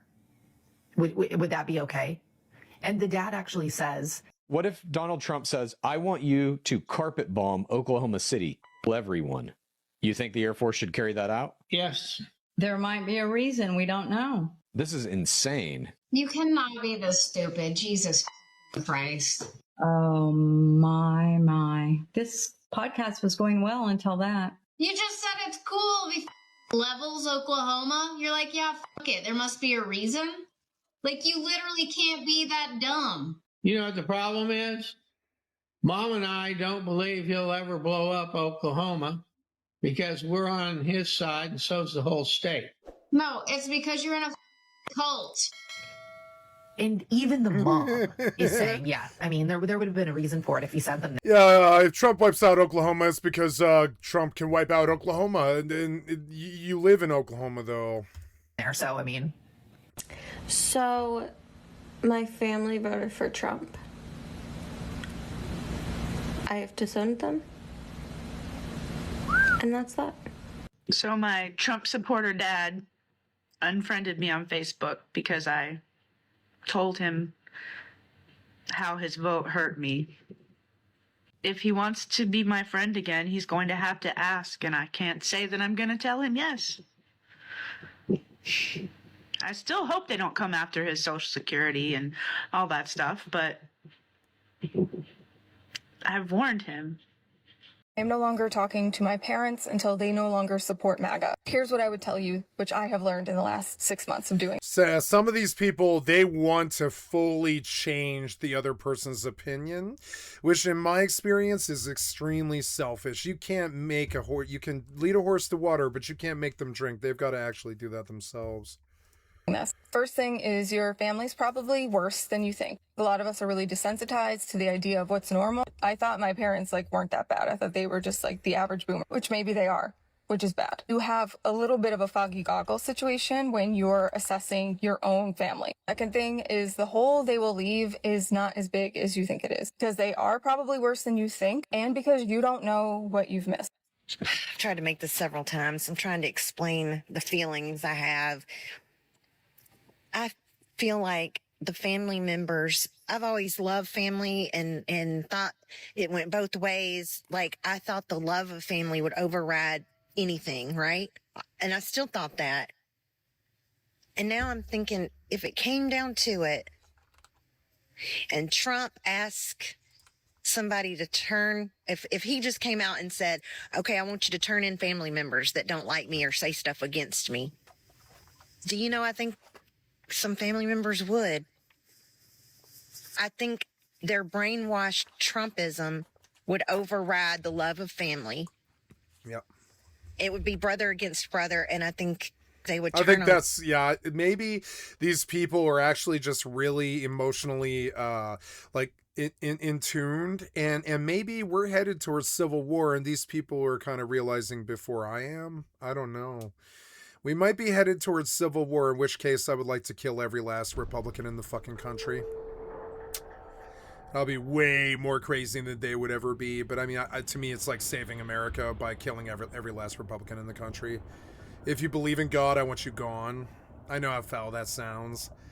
I don't care, though. If you believe in God and your Christo-fascism has fucked over our country and your right-wing MAGA bullshit about kicking Mexicans out of our country and shit, throwing me in jail for drugs or millions of other people in jail for drugs and stuff, if that's what you actually want, yeah, I'll take the Civil War. I think it's a lot more healthy than this, you know?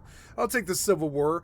You guys could have New York or whatever. Yeah, take New York. Take New York to Austin, and we'll take Seattle to Denver. Right? Let's go look at a map of America, right? I would way rather just do what we always do, which is break up. Map of the U.S. Right. So let's go pull a map. Save image as, and then open it.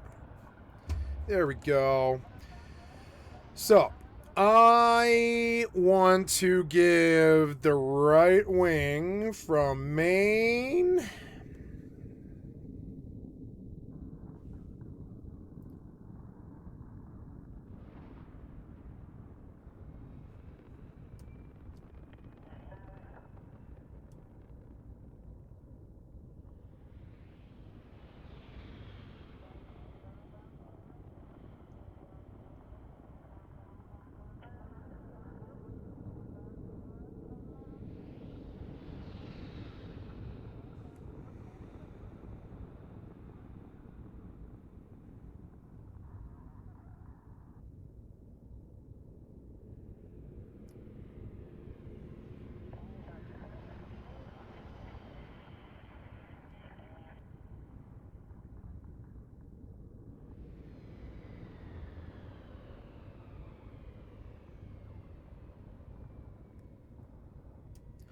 I would like to give the right wing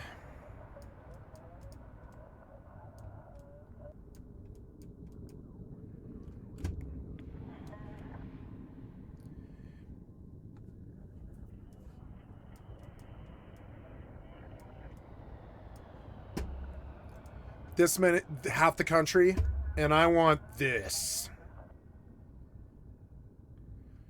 Along with Alaska and Hawaii.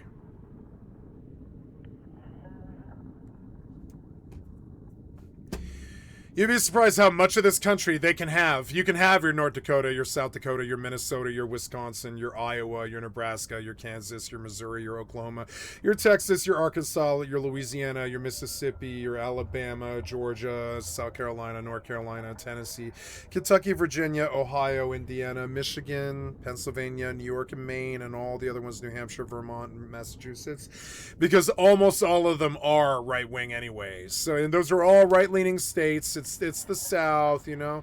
And here's the Mason-Dixon or whatever it is, but like, yeah, like I want all of the West as well as Alaska and fucking Hawaii. There it is. I'm sorry, I was like, can't we show the other states? Yeah, Alaska and Hawaii, right? And I want Puerto Rico, PR. I want Puerto Rico. And what's our other territories, right? I can't even remember them all. Is Cuba an American territory? I can't remember, but it's like what is the U.S.'s what's the U.S.'s extra states? I can't remember. It's Alaska, Hawaii. There's the 50 states. Puerto Rico, Guam. I want the as the left wing. You would think I wouldn't, but I do. I want these. I want as opposed. Yeah, I know that the right wing would get a lot more states with this deal. I know they would, but I want the good states. These are the good states: Colorado, Montana, Wyoming, New Mexico, Arizona, Utah, Nevada, Idaho, Oregon, Washington, and California. These are the places where MAGA might not hang you for being black. You know, the rest of this place, let the right wing shit it up and fucking destroy it like North Korea. Let them have it. They can have their nice little, let Donald Trump reign in New York. And we'll put either AOC or Gavin Newsom in LA, right? LA. Oh, sorry, LA. This would have been a red box, but sorry, this is a red box here. Excuse me. But give them New York. Yeah, like the right wing can have New York and let that be their main. You know, let that be their Washington D.C. or whatever. And we'll open a new Washington D.C. in LA. And I don't want a civil war. I want to very, very, very calmly and succinctly and very carefully carve up this country. And I know the left wing is going to be like, they got significantly more states. But I mean, these are all the worthless states that vote right wing anyways. I don't want them. They won't vote for us, so give them to them. Nobody in any of these states except for Illinois and New York vote blue. No, I mean, maybe Florida and Miami, right? Miami. But I mean, like, there's like 3 states in this whole thing that are still blue. Florida, I mean, I guess you could call Texas purple. It would be like Miami, Austin, and New York, and Chi-Town, Chicago, right? Those would be the 4 gems in the Eastern American crown. And the 4 gems for us would be Seattle. Oops, I gotta get a blue thing out. Seattle, right? Seattle, SeaTac, right? I'm just gonna say C for Seattle. Seattle, LA, Denver.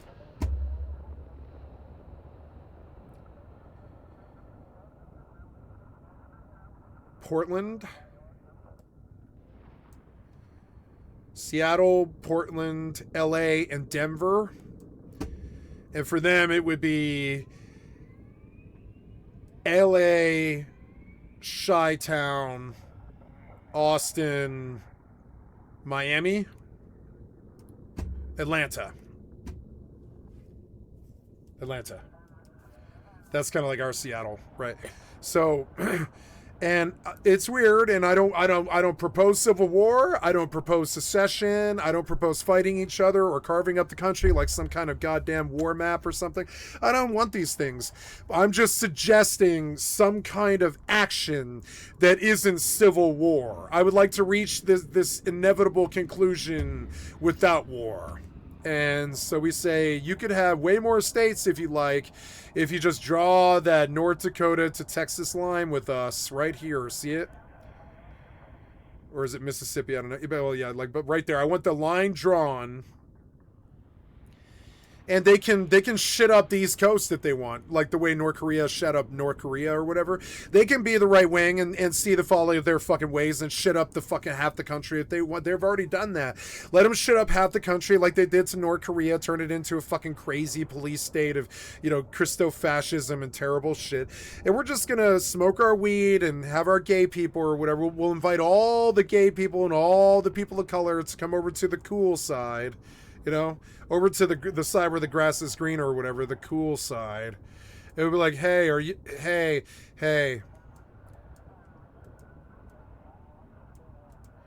like drugs?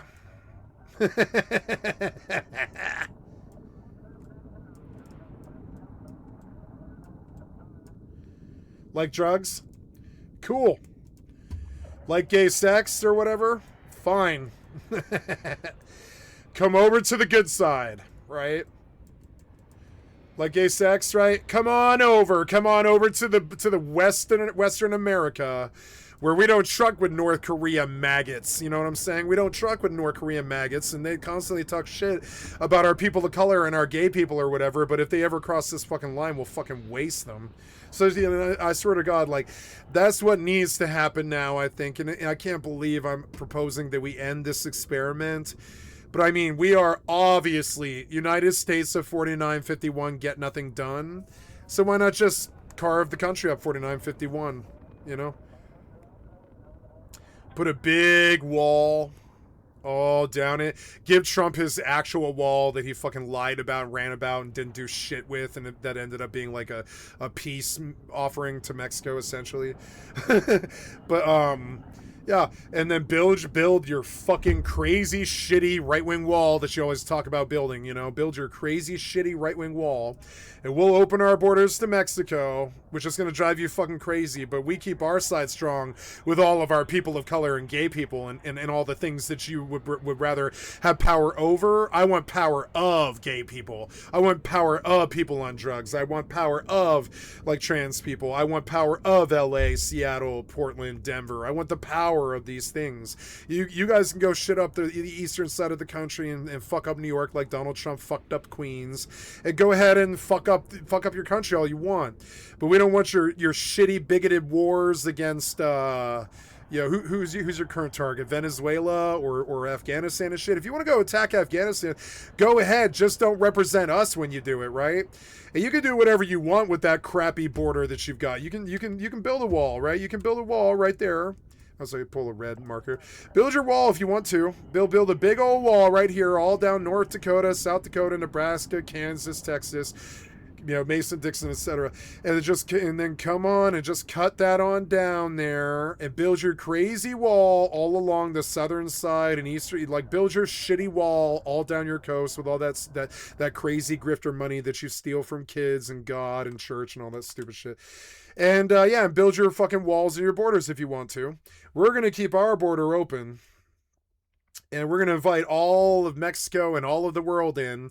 And we'll make another Statue of Liberty here in LA. And we'll bring ships into our docks and stuff. You can take down that plaque on Ellis Island and be like, we don't want immigrants here. We're North Korea now. But I'm opening another the real Ellis Island will be in Los Angeles. And we will put the plaque in fucking like big metal with a big statement. Give us you're tired, you're poor, and you're hungry and shit. You can go be feckless, racist pieces of fucking worthless ass right-wing cock-sucking shit on your own. Take your shit. Go away from me. Go away from me now. Take your Donald Trump and all your orange-faced turds and your right-wing fascism, your fucking Hitler bullshit and your anti-gay, anti-fucking Mexican, anti-everybody, and you can go and jack off to your Bible over there on the East, like in the East. Go and jack off to your Bible in Queens. Nobody cares. Go ahead. Take your fascist ethno state or whatever. Not ethno state, but like your fascist white state. Go ahead and take your fascist white state. If you want to get in problems with fucking problems with Putin and China and fucking Afghanistan or Venezuela and shit, you want to try and take over Canada? Fine. Go ahead.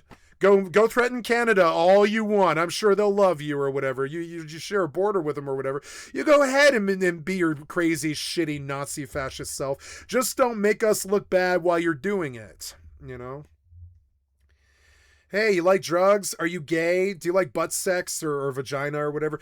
Do you like being nice to other people and following actual ideals like loving thy neighbors to the south, loving thy neighbors to the east, loving thy neighbors to the west and the north? Do you believe in doing unto others, which is we didn't fuck with anybody, we don't ever try and genocide anybody or kick anybody out of the country or anything. So everybody in the world loves us. We're West America. We actually have sense, and LA's way better than New York, you know? So and yeah, let them have their fascism. Let them have it. If they can't get it out of their fucking system, I don't want to fight them over it. Just let them have their fucking East America. Now, when we try to draw these lines, we will end up in an inevitable civil war. But I still prefer that over like January 6th and like politics based on how many children the right wing had sex with this year. I really don't want politics like that anymore, you know? Go shit up the Eastern America the way that, you know, Kim Jong-il fucked up, you know, North Korea or whatever, and everybody will be fine, you know? I know that when the right wing tries to draw this line, they're going to believe that they need to do a regime change in the West or whatever, like they always believe that they need to do regime changes for everybody else too. But I mean, remember, we're not dumb. We're going to actually guard this wall, and if you ever recommend anything like that, like not like messing with our border or anything like that, we will have civil war, and we don't like you a lot more than you don't like us. You would think that the right wing was the truly hateful ones, but no, they have a god like telling them that they're going to burn in hell if they don't do unto others and stuff. For me, it's more like you're going to hell because you hate gay people anyways, you know. So it's whatever. And yeah, you know, let's redraw the lines again, start a new one or whatever. Like, yeah, start a new one or whatever. Don't save, just start this new, like open this picture again and we'll draw another one. Yeah. I like this. If you guys want to see my vision for America, another reason I have this vision is I know how bad they're running this country. They think it's like North Korea now. They want us to fail. But I know how bad they're running this country. Another reason why I want this is because right now BRICS is Brazil, Russia, India, and China. If you don't know what BRICS is, that's because the right wing really doesn't want you to know what BRICS is. My mother doesn't know what BRICS is, which makes me fucking sick. If you don't know what BRICS is, you're a fucking idiot. BRICS is an informal group of major emerging economies, originally Brazil, Russia, India, China, and South Africa. I want to join BRICS. I want to join Egypt and Ethiopia and Iran and Saudi Arabia and shit and the UAE and all this. And Indonesia, those are all badass people. I actually really like Brazilians. I really like Russians. I really, really like Hindu people. I love Chinese. I love South Africans or whatever. Well, I don't really love South Africa, but, no, give that to the right wing. But Egypt, Ethiopia, Iran, Saudi Arabia, cool. I take all of them, you know what I'm saying? I want to take Western America into BRICS because I think Trump and his cronies running this country into the fucking ground don't even know what BRICS is. I don't think they have any idea it exists. I really don't think they do. I think if you were to ask Donald Trump on camera what BRICS is, he'd be like, BRICS, Brazil, Russia, India, and China, and South Africa. Pretty simple anagram here, or whatever. What do they call this? Is it a palindrome, something anagram, or whatever it is? But yeah, it's a pretty simple thing. Brazil, Russia, India, and China. It's not that hard. BRIC. It's a simple spelling mnemonic. But I don't think Donald Trump has any idea BRICS exists, or that they have taken over the world and destroyed America's chances. All those tariffs that he did is so mentally fucking retarded that honestly, I wish BRICS would just kill him pretty much, because that costs, like, every time that he tariffs somebody, it costs BRICS a lot of money, and I would prefer to just join these people. Now, Donald Trump, this is his worst nightmare, working with Russia, working with China. He can't stand that idea. He really hates Brazil. He hates India. Trust me, they don't, and they like South Africa, but I mean, like, but the rest of them, like, they'll even go to war for South Africa. But the rest of these places drive the right wing insane. They can't stand Egypt or Ethiopia or Iran or Saudi Arabia. They constantly go over there and fucking try and sack them for oil all the time. Consult what's the really good one about this? It's with Lawrence of Arabia. Lawrence of Arabia. Yeah. Lawrence of Arabia, right? Is about the white man coming in during the Arab Spring of like 1920s or whatever it is. It's just trying to take take over the fucking desert. It's just so stupid. It is conquistadorialism, and it's fucking stupid. It's so like, and you never hear any leadership out of Donald Trump, any at all, never at all. And proof of this is he has no idea BRICS existed. No, the Democrats don't either. Like the Democrats and the Republicans that run our country are so low IQ and fucking stupid. They don't know BRICS exists. They're that fucking stupid. They're fucking stupid. I don't trust them to run a hot dog stand, much less America. And we must get away from them either by seceding or civil war or something like that. These people have no idea BRICS even exists, and they talk shit about BRICS all the time. BRICS united. Think like United Colonies in Starfield or whatever, right? BRICS is the United Colonies in Starfield, except it's for Brazil, Russia, India, and China, as opposed to America, Britain. We could build the same thing. We could call it the Amero or something, or instead of BRICS, it would be America plus Australia plus Britain. It would be the ABCs. It would be like America,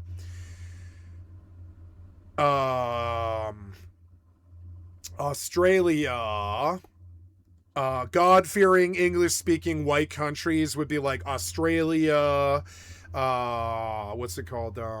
Kiwi land, Costa Rica, or not Costa Rica, but what's it called? Where Lord of the Rings was filmed. I can't think of it. New Zealand, right? So there's a few white colonies in the world. The rest of the world is BRICS, which is kind of funny. And BRICS did unite, but since we have piece of shit, low IQ, room temperature Ronaldos running our fucking country that don't even know that BRICS existed, and I would challenge him right in the same room about this. Tell me what BRICS is then. They don't know. They're going to be like, you idiot, what are you talking about? They have no idea BRICS exists. It's never entered the American fucking news cycle. America has no idea that BRICS exists. That BRICS exists, which is fucking crazy because we talk shit about Russia and China all the time, but they united. We did not. We have no friends. Britain doesn't love us. He threatened Canada, so Canada loves us, but I mean, Britain loves us, but they wouldn't. I don't think they would work with us. That's the difference. So it's like, so BRICS united, and they formed the United Colonies of people who don't speak English, right? This is all people who don't speak English. Brazil, Russia, India, China, South Africa, all people that have all countries that have like 500 native languages each or something like that. These are not white, traditional, conquistadorial British settlers, fucking white people, Caucasians and stuff. Anything but that, really. And they are far, far, far stronger than us because they united like 15 years ago. While we were talking about like Brexit and bank crises and 9/11s and Afghanistans and shit like this, they just laughed at us and they united like 15 years ago. And they're like, oh, America, did you spend 23 years on a forever war that the Republican jackass got you into? Oh, yeah, you did, didn't you? Well, we've been friends with everybody. That was BRICS' response. They were like, okay, well, we see that the white people are going crazy and killing each other and killing people of color and trying to sack Afghanistan and shit like this. So we're just going to unite and make sure they don't do that to us.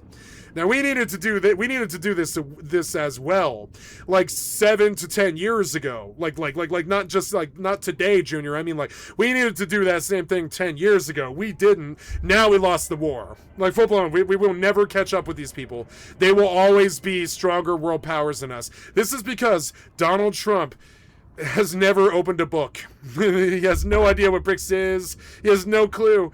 Like, shall we talk about BRICS? You think I'm being like hyperbolic about BRICS? No. What is BRICS? And what is BRICS, right? It's a simple question we could go into and educate some Americans and stuff. So I'll draw this demarcation like thing, like smaller for the leftists.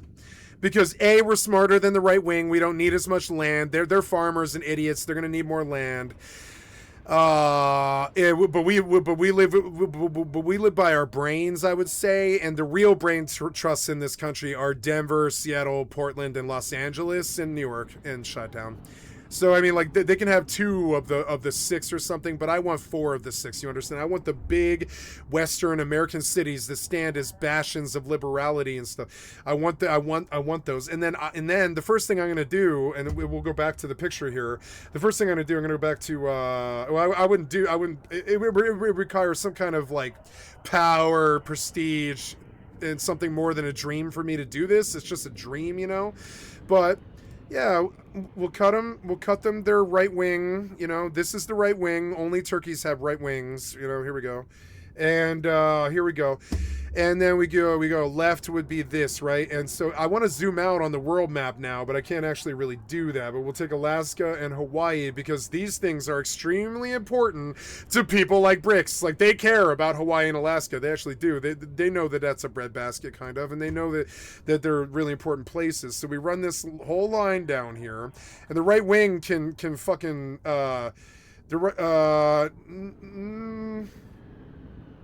I think in order to make this work, I think we would need to take half of Texas, as crazy as that is. I think I do want half of Texas here. More like that, probably. You can have Austin, right? Austin, A for Austin, right? But I want the Mexican border. I don't trust piece of shit, low IQ, room temperature Ronaldos like Donald Trump who talk about building borders on walls at the border and shit like this. I don't want them bordering Mexico. So I will demand this half of Texas just so you don't start wars with Mexico all the time with your racist piece of shit, worthless ass, cocksucker ass Republican fucking racist asses. You know, so I want the Mexican border. I want the entirety of it on my fucking watch. You understand? I don't trust you to do it. I think you'll just kill them.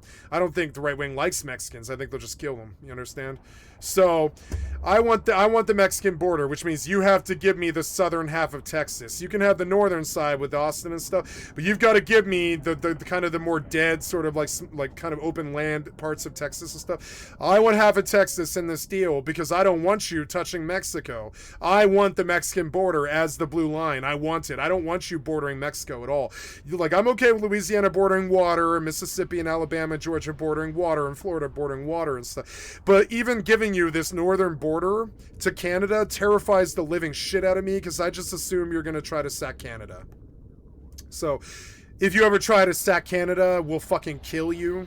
I love Canada and I don't want the right wing in Canada. I really don't. I don't want Hitlers in Canada. I really don't. Canada is like Terrence and Phillip, not like the Nazi Party. You understand? They do have crazy, shitty right-wingers like that up there. They do, but they're not really truly like that in their hearts and souls the way we are. You know, we are shitty and deep right-wing like that in this country, and it's like deep ingrained in our souls and stuff. They're not like that. They have more people of color than they do white people in Canada. They don't really understand this weird right-wing hatred of them, or trying to cut them off, or tariffing them, or trying to take other countries like Canada and shit like this. They don't understand shit like that. And we don't either, and the left doesn't either. So, I mean, and honestly, my solution to this problem, I'm giving to you right now. I can't believe I'm talking about demarcating half of the fucking country. But I mean, yeah, this border, it has to be very, very specific and very, very planned. But yeah, you can build a wall halfway through fucking Texas, and you can take this whole half of the country that I've highlighted in red. See it? I drew the blue line badly. Like, and now we get a lot less, right? We do. This is like blue, blue, blue, blue, blue. Was that 1, 2, 3, 4, 5, 6, 7, 8, 9, 10, 11. 11 blue dots, right? Plus 2 more with Alaska and Hawaii. It's 13 states. You guys get like 20 or 35? 37. Yeah, you guys get the other 37, but they're all the crazy, shitty, right-wing cocksucker states, you know? Like fucking Alabama, fucking Georgia and shit like this. Hillbillies and sons of the soil that watch NASCAR and shit like this. That's the South. So yeah, take your 35 states. I think that's the only way you could ever convince a right-winger to do this, is promising them twice the amount of states. I want the good states. And I want to turn Wyoming into a better state. And I want to move Israel here. Believe it or not. I want to give Israel Wyoming and let them settle with a promise that nobody will ever touch them ever the fuck again. I just want to move Israel to Wyoming, and then we wouldn't have all these crazy Israel Hamas stuff anymore. Hey, you can have all of Wyoming. We'll never charge you money. You can do what you want with the border and stuff. Take all of Wyoming from us so that you don't have to fight Hamas anymore. Isn't that kind of a good idea? Take all of Wyoming and some of Montana, and come live with us, you know, come live in America. That, you know, that's how much the Democrats believe in supporting the Jews. And I actually don't have that much of an issue with that either. Now, Israel is a right-wing state full of cocksuckers that want to kill everybody, but that isn't true of the public. It's only true of Netanyahu and their leadership. I think if we were to give it down to their public, I think they would just kill Netanyahu, you know? So I don't know, like, but and it's crazy to propose that we cut this all in half. But I would way rather have that willingly than some kind of crazy civil war. Way worse. That would be way worse. Hey, you guys can have your Austins, and you got a good deal here. It's Chicago up there in Illinois, right? Chi-Town. We're gonna do a CHI right here. You get Chi-Town. You get Austin. You get Atlanta. There in Georgia, A for Atlanta. You get M for Miami. You get lots of really good, genuinely good cities here. Up north, you have, of course, New York City itself, but there's other good states. There's other good stuff here. Like Nashville, Tennessee, N for Nashville and stuff, and take those cities and, you know, like the right wing did with what is that? Is it Nashville? I think it is Nashville. Some stupid piece of shit cocksucker rich white man with no fucking sense and too much money built a giant Bass Pro Shop pyramid right on I-25 going into fucking Nashville, Tennessee and shit. That's the sort of stupid-ass right-wing retardation shit that we're used to. Ballrooms and Bass Pro pyramid shops and stuff like this. That's what the right wing does. They grip people. So just like give them the whole half of the country so they can go grip people like freely without us yelling at them all the time. And in return, we go and smoke our pot and be gay on the West Coast, you know?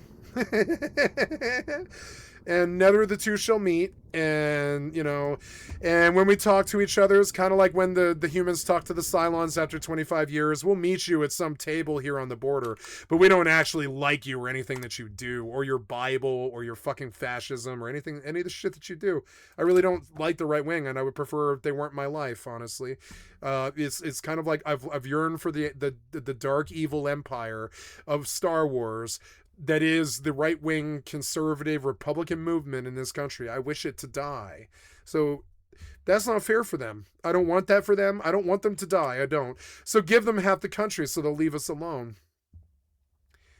Now, a good liberal will be like, what's to stop them from just coming and taking the rest of the country? We'll fight them. It sucks, but I mean, you know, I'm not saying violence is ever acceptable, only if they trespass.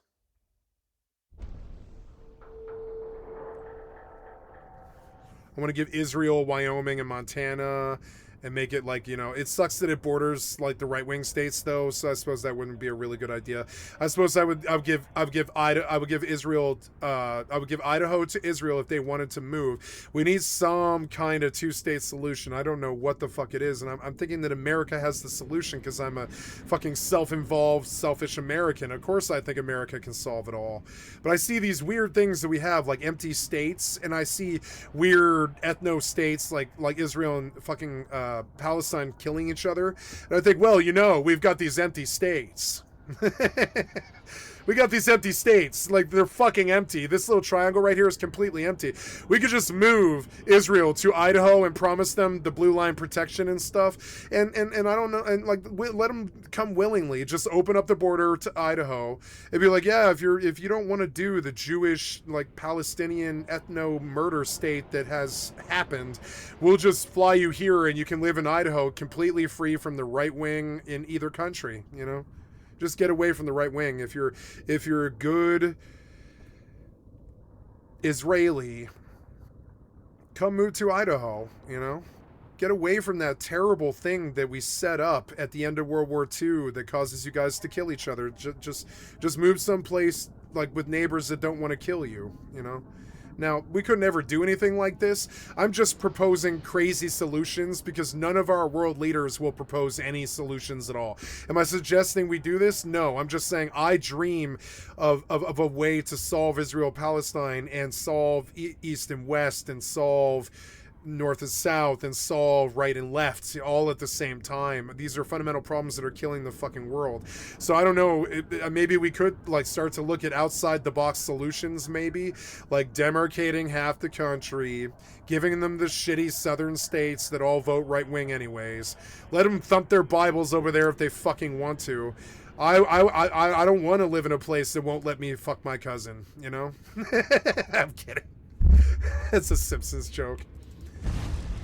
In The Simpsons, they did exactly what I said. That's where I got the idea from. They talk about the Mormons through Jebediah Springfield. And there's this hilarious quote when they're talking about the birth of the town where there's like, I refuse to live in a town where I'm not allowed to marry my cousins. And that was kind of a thing back then, you know, that was kind of an issue. It's sort of funny. And so, you know, it's like, so like, I don't want to live in a world where my gay friends can't have gay sex without you hating them. I don't want to live in a world where I can't do drugs without you hating them. I want to legalize every Western state. Legalize it. Yeah. And I will advertise it. And I don't want your piece of shit drug war. You can have your piece of shit, loser ass, low IQ, room temperature Ronaldo, racist cocksucker fucking drug war if you want. I don't want your drug war anymore. I want to do cocaine with my Mexican homies and my Colombian homies and stuff. And I don't want them stepping on the dope anymore. I want them to sell me pure product, and I know they can. And I want an open border so they can just drive their trucks up from fucking Colombia and shit and sell me cocaine in Los Angeles like they do every day anyways. And I want this southern border so that you can't ever threaten Mexico ever again. You want to go threaten somebody, threaten Canada. They're far more equipped to actually fight you than Mexico is. Or, I don't know. They're both really strong countries. I don't know. I wouldn't ever fuck with Mexico, I'll tell you that. So, I don't know. But anyways. Yeah, and like this is my solution to all of your shitty, racist, fucking right-wing problems. You know, I really do think this is your fault. I don't think we have any problems over here at all.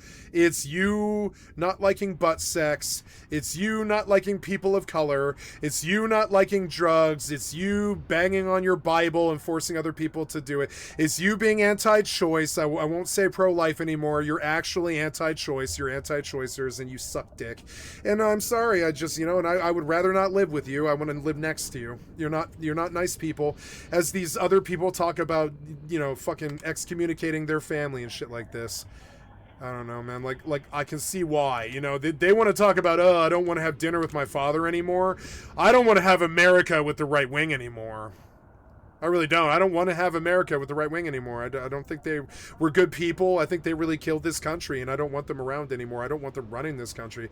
The only reason they ever get in power is because our vote is 49-51. You know? Legalize it. Oh, yeah. And I will advertise it. I know I'm crazy. I know this could never happen. I know it would be terrible if we did do this. I don't know what else we can do before we kill each other. I don't know what else we can do. This is at least a peaceful solution, you understand? Of course the liberal is going to push a peaceful solution. I want a peaceful solution. I think the right wing just wants to take it all. So, whatever.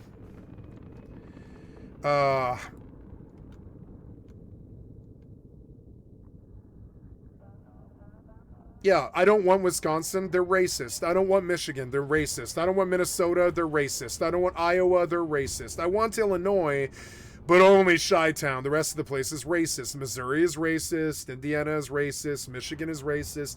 Ohio is racist. Some of the most racist people I've ever met were from Pennsylvania. New York, racist. Virginia, racist. All of these places are fucking racist. Colorado is not racist. New Mexico is not racist. Arizona is not racist. Idaho is not racist. Fucking, you know, like Nevada is not racist. Idaho is racist. Montana is racist. So that we got kind of an issue there, but we can fix it, you know.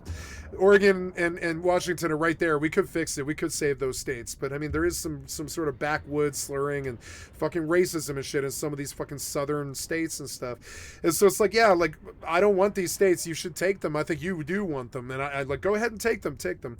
And we would get 4 really big cities each: New York, Chi-Town, Austin, Miami, Atlanta for you. LA, Portland, Seattle, Denver, I don't know, Vegas, I guess. Yeah, LA, San Diego, San Francisco. We got a bunch on the West Coast, you know what I'm saying? Seattle, Portland, San Francisco, Los Angeles, San Diego, Santa Fe, Denver. That's it. Vegas would be the other one. Vegas. Yep, Vegas. And that's enough. That's enough for both sides to have really beautiful jewels in the crown and all this stuff. And we protect each other if there's world interests like BRICS threatening both of our survivals and stuff. But I really just don't want to be around Bible-belting fucking piece of shit-ass bigots anymore. Full blown. I don't like even walking in the same stores as them, honestly. I don't want to, you know. The way they treated black people in Selma, that's how I feel about the right wing. Ooh, I've been wanting to watch this one. Yeah, we'll watch this one.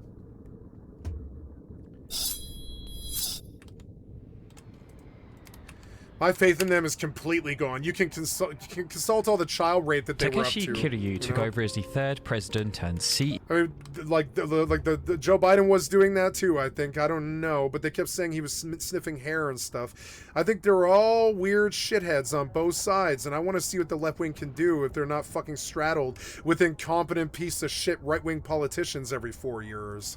CEO of Square Enix in As we vote down the fucking middle anyways and cut the country in half anyways, we might as well just draw the line. I mean, we vote 49-51.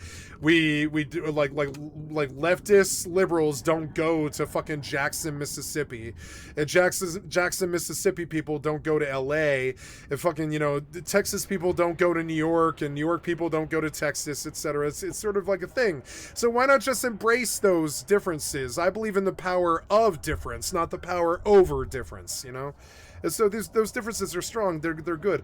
I want the Mexican border, and I want half of the Canadian border because I don't trust the right wing with borders. I think their entire fucking thing is stealing from other countries, stealing crude oil from other countries like a Rust Raider, and I don't trust them to have borders even. So I want this northern border. I might actually ask, just to keep it fair, because you guys get like 35 states here or something like that. Just to keep it fair, I might actually ask for Minnesota, Wisconsin, and Michigan, just because I don't trust you with the fucking border beyond Maine and New York. I don't trust the right wing with their northern border at all. I think they'll just use it to torture Canada. So maybe I ask for the northern border, actually. You guys can have 35 states. I'll take 15. Yeah, I'll take 15, you know, and I'll reform Minnesota, Wisconsin, and Michigan. 18. Minnesota, Wisconsin, Michigan, I'll reform them. Maybe I just want the border. I don't think I want these states. I know the people in these states, and I don't think I want them, honestly. But I do want the border. I want control of this border all the way to the Michigan water. You understand? I want control of the northern border, and I want control of the southern border because I love these people, and I think we can do business and we can make a lot of money. I think you're just going to go torture them for not being white and steal their money, you know? I really do. That's what you're doing already. So, you know, and we just accept that we have differences, and we demarcate and we separate, and we try not to kill each other. Because right now, I think we're like one bullet from killing each other. If one assassination shot, one bullet. I don't want Donald Trump dead. I really don't. I will say, I will pray to God and Jesus right the fuck now, or whatever the fuck you believe in, Kali or fucking whatever you believe in, fucking Zen Buddhism or whatever, to Buddha. I'll pray to Buddha. How's that? I will pray to Buddha right now that Donald Trump makes it for the rest of his life unharmed, because I think we're one bullet from fucking complete and utter fucking madness. And not just him either. I don't even think it has to be him. I think it could be JD Vance. So there's so many targets it could be. Fucking crazy. So I don't want that bullet. I'd rather just draw the demarcation line first and never have a difference in the first place. You know, everything's very cut and dry. We all know the difference. You don't ever come to the west. We don't ever come to the east, etc. And I want control of these borders because you don't make good friends The right wing does not stay friends with anybody. Their God tells them that all other gods are evil, or that all other orientations are evil, or that borders are to be, you know, fucking like taken or remarked and stuff, or that regime changes have to happen all the fucking time that aren't even your country or whatever. And I just don't trust them with borders. And if you want to go fuck up the world stage, go and fuck up the world stage and let them nuke you. I feel like all the time bombs are going to fall on my mother's house because you fucking want to kill Venezuela. And I just don't want to talk to or deal with the right wing ever again. Like these people. I dislike hearing their differences voiced in this video. Go back to it. Are we in yet? No. These voices, like the differences in the video, it breaks my heart. But I mean, I believe we do have irreconcilable differences now. You guys seem to be insisting on your fucking racism. I'll insist you into a fucking grave if you keep fucking forcing it with me. I don't believe in racism, and I'll fucking kill you, Donald Trump, if you fucking hurt anybody. You understand? I'll fucking kill you. Really fearful. I don't believe in your fucking Mexican racism. Suck my fucking dick. This is the melting pot. I'd fucking kill you if I could. Hateful bigotry. Your hateful bigotry, fucking, yeah, your hateful bigotry, you can suck a dick. I believe in loving thy neighbors, so no, I don't want to kill Donald Trump, but I can fantasize about it. Your fucking weird Bible thumping and fucking xenophobia can suck a dick. And just so closed off from any other I opinions. shit on your fucking Bible, and I shit on your fucking... I fart on your fucking Bible, and I fart on your fucking xenophobia. What was being fed to them. Like I said a couple videos back, people that follow MAGA. There cannot be Christo-fascism in the West. That's against the law. You can worship God in the privacy of your own home, or any god, whatever it is. You can worship any living deity, I don't care what it is, in the privacy of your own home in the West, right? But you can't take it outside your front door. If you pray in public, if you bring a Bible in public, I will punish you. I don't want your fucking opiate of the masses fucking up this country any further. You understand? You and your fucking religious claptrap bullshit and your fucking hatred and your fucking bigotry. You want to see some real hatred and bigotry? Talk to me about Christianity. Don't question authority. And that was 100% them. No, they all believe in something greater than themselves because they're fucking stupid. I'm alive for a brief 105 years on this fucking terrible foul year of our Lord 2025 or whatever, and it's just it's weird. It's like we're all stuck here for like 100 years, and you seem to think that religion helped us, but all of our differences came from religions, all of them. I'm completely fascinated by this whole discussion that's going Yeah, on. fuck around and find out. I'll talk about demarcating this fucking country and stuff. And you can have 35 states. They're all worthless and they're all Christo-fascist. You know, because of the right wing and Bible Belt people. Right now, especially on TikTok, about people who are cutting off family members and friends who voted for Trump in this. I don't want to cut off any family members at all. I just don't want the right wing fucking up the West. I want control of the West. You can fuck up the East if you want. I don't want the fucking right wing fucking up the West. I really don't. They fucked it up so bad as it is already. Election. First off, let's talk about the misuse of the quote, blood is thicker than water. Big time manipulation tactic. And it's misused. The quote, I believe, actually goes, the blood of the covenant is thicker than the water of the womb. Yeah. Which is actually the opposite of what people are using it for. And yes, it's 100% a guilt tactic or a manipulation tactic to use against somebody. Well, I'm family, therefore you need to give me your attention. You are not under any obligation to give somebody your attention or your time because they're family. That's not that's not a card they can whip out and say, hey, family, I need your time right now. No. That's not how it works. Has anyone else completely cut off their MAGA family this Christmas? I don't even care to see them Magatard family this Christmas, and I know my mom is. I mean, they are magatards. No, just maggots. They're fucking maggots. They killed this country. They're the grubs that killed this country. They are maggots. So messed up over it. I'm like, cry your MAGA tear. Yeah, cry your MAGA tears, bitch. The reason number 675 that I hate Donald Trump and what's happening in this country, lost of family members through this cult. How many of you have lost family members through this cult? It's sad because they're old. And I feel like my stepfather was like a lot better than that, but I think they tried to get him all of his life, and he definitely did have right-wing leanings, but he was this angel healer before he passed all his life, and he just didn't believe in some of the ways that people treat each other. He was far more intelligent than that. now I am here grieving the loss of... And he fell down the whole right-wing truther rabbit hole and was like one of the worst ones, like Dear Kelly. He really was kind of like that. He believed that he I mean, I put him on camera and I got banned for medical misinformation, but he really believed that Bill Gates was putting fucking microchips in the COVID vaccine. And first of all, I don't care if they did. I can't stop them from doing that. But second of all, I don't know if it's true or not, but the fear that created, that lie, it pretty much, it like launches ships, you know, it causes a lot of problems and stuff. And so all the time I have to remember that he got me banned for medical misinfo because he believed that COVID was this thing that was unleashed on the world by the government. He really did. He believed it. He also thought now, he's passed now, but he believed, and he showed them to me, he believed that all over on the West Coast, there's FEMA camps that they keep open for the inevitable, like, World War III. The people who are alive. And he showed me a couple of them. They are there. There's like FEMA camps all over the West Coast that could handle between probably 10 and 50,000 people, something like that. And they're just like ghost towns, and they're open. I'm not open, but they're like open built, you know, so you can see that it's there, but you can't go in because there's like a fence and shit. But it's like, you know, but like, yeah, there's FEMA camps all over this country, and yeah, it's good that we have, you know, emergency response, but we don't usually have emergency response when there's a real emergency. It sucks. So if you're... So what are those FEMA camps for?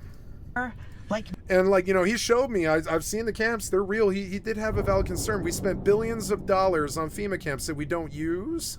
And that's the sort of right-wing rabbit hole stuff that happened to my stepfather before he passed, and I have to resist some of that stuff. I do. I'm like, well, yeah, but I mean, like, until they use the FEMA camps to do their concentration camp shit, like they did to the Japanese in World War II in California, then we can't, I got to take it on a case-by-case basis. Until they use the FEMA camps to put people of color in a concentration camp, we can't say that those FEMA camps are concentration camps. It doesn't work like that. I got to catch them in the act, or it's not a real crime, is it? A crime that hasn't been committed yet isn't a crime, you know? So just because the FEMA camps are there doesn't mean that they'll ever use them, and until they do use them, I don't want fear-mongering around FEMA camps. But I mean, he believed this. He really did. And he showed me them. You know, they are there, you know? You're in this place. He really thought that there was a fucking, like a chip in the COVID vaccine. He really didn't take that COVID vaccine, and I caught a medical misinformation beef with YouTube because he was trying to say that you could use rose hips and vitamin C to treat long COVID. Now, you can't do that, not in America, not on YouTube anyways. You can do that in America if you want. You are free to do so if you want. But that's not what, you know, Fauci and the government wants you to believe, you know. And so my stepfather was eternally at odds with Anthony Fauci and all this weird right-wing coded stuff. But I mean, he was a very kind-hearted leftist when it came to love, acceptance, people of color, money, helping others, and all this. He was like a really, really good, almost like, I wouldn't say he's like a churchgoer. He's not like that, but he was almost church-going in his loving support of his community.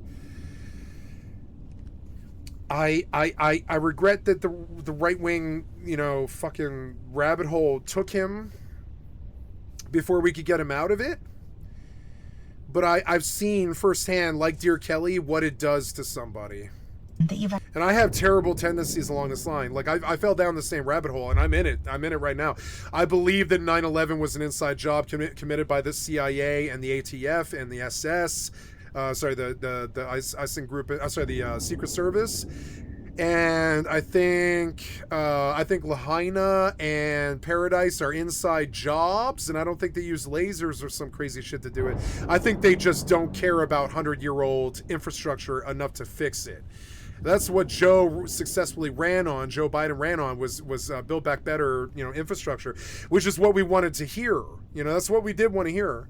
But I think pandemic. I think the pandemic was on purpose. I think they let that out of their army labs. I think that there wasn't chips in the COVID vaccine, but I think there is weaponized COVID, and I think because we know there's like weaponized novel viruses all over the world. We know because the army labs tell us what they have, and the CDC forces them to, in this country anyways. The CDC forces them to, almost always, not always, but almost always, the CDC forces all of these labs to tell them what weaponized viruses they have.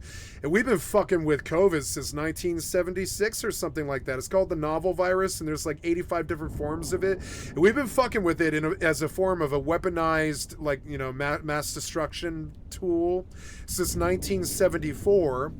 And how we know is because the Weather Underground broke into a secret government lab, and they exposed the fact that they were running like terrible novel viruses and testing it on like animals and bunnies and monkeys and shit like this.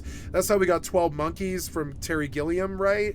But we found out we went into their labs and we found out that they've been messing with weaponized COVID since 1974. So we've known this for a long time. There's a Simpsons episode about it. Remember, Homer's mother is with the Weather Underground, and they're in the 70s, and Mr. Burns owns a virus lab, and and that's how I came to find out about that shit. But no, we've been fucking with weaponized COVID since 1974. On the books. We told the whole world. The whole world knows. It's just we have whole generations now of brain rot tablets who have no idea that COVID even exists, much less that it was weaponized in 1974 in our American Army labs. It was released in China, but it was probably an American lab that did it, and I'm sorry, it just sucks that I believe this, but I do. So then I think Pearl Harbor was a false flag scenario. I think 9/11 was a false flag scenario. I think Afghanistan was a false flag scenario.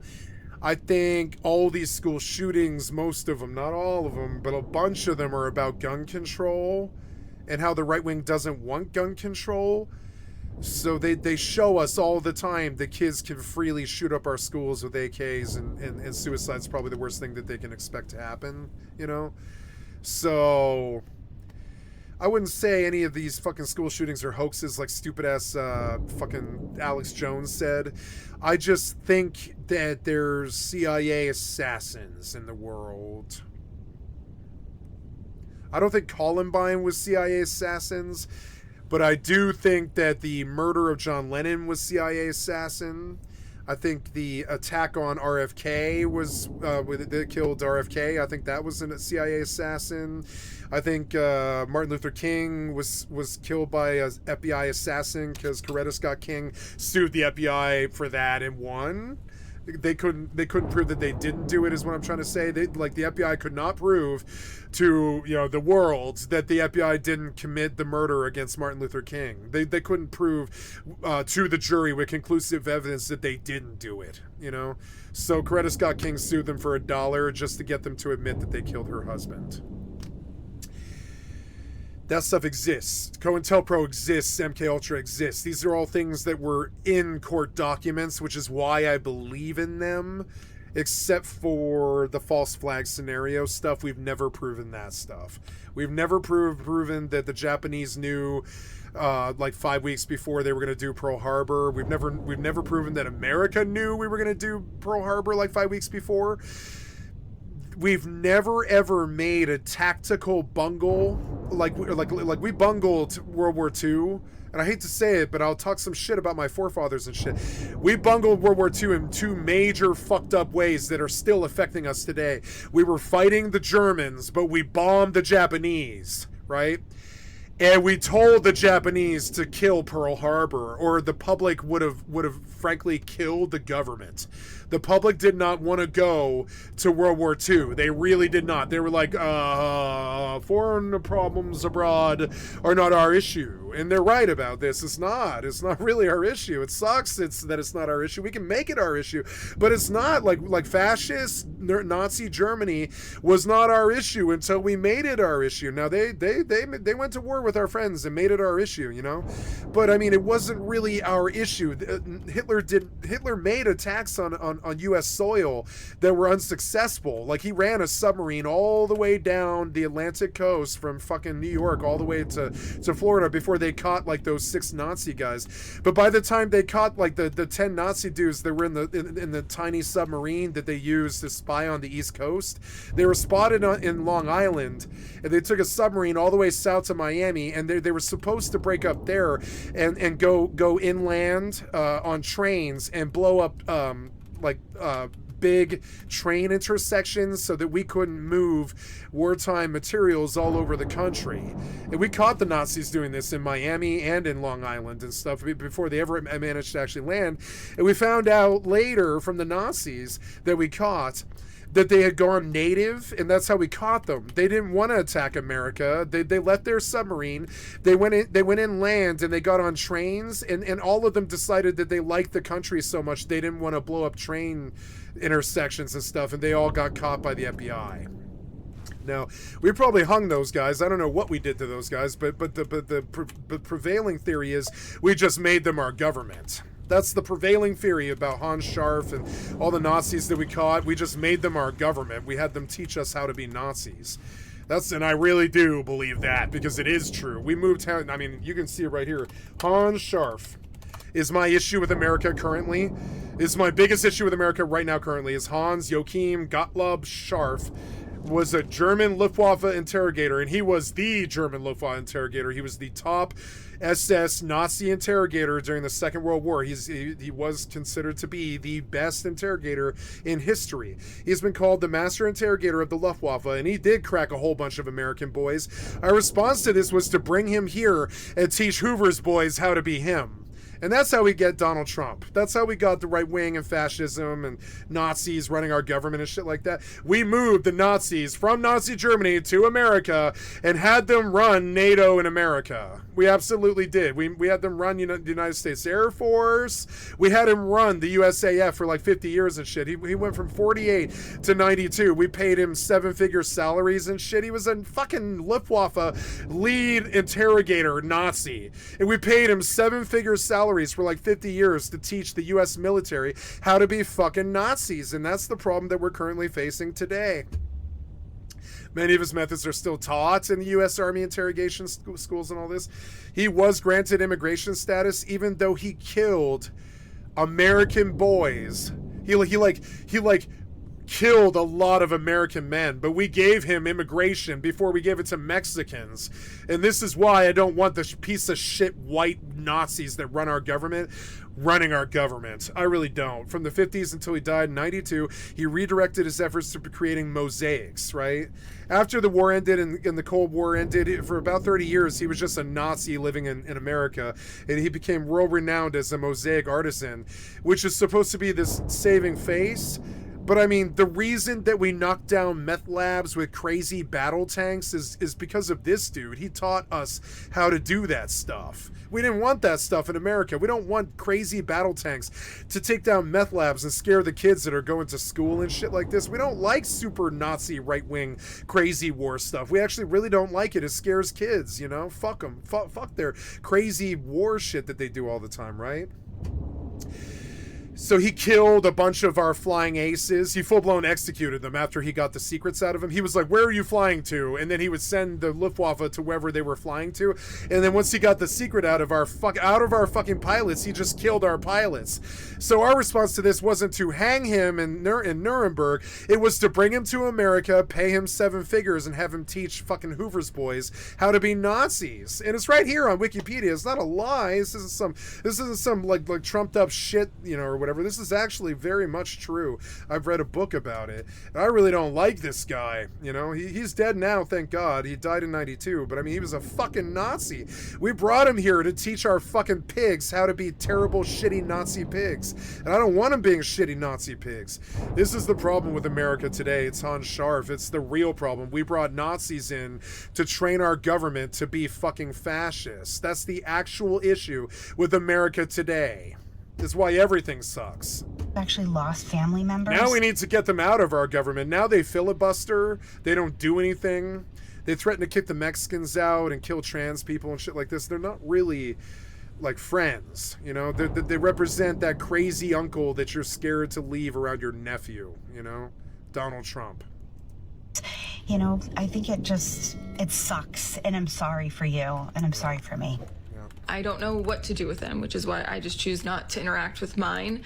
But there are two things that I do know for sure. The one is that you should not accept abuse from anyone. And if someone can't respect a small boundary of yours, they are not going to respect a larger one. I think right now we are sort of tightening our belts on the idea of being comfortable, and it's no longer about doing the thing that makes us most comfortable. It's about choosing which discomfort we'd rather live with. One of those things where there is not a right decision, and sometimes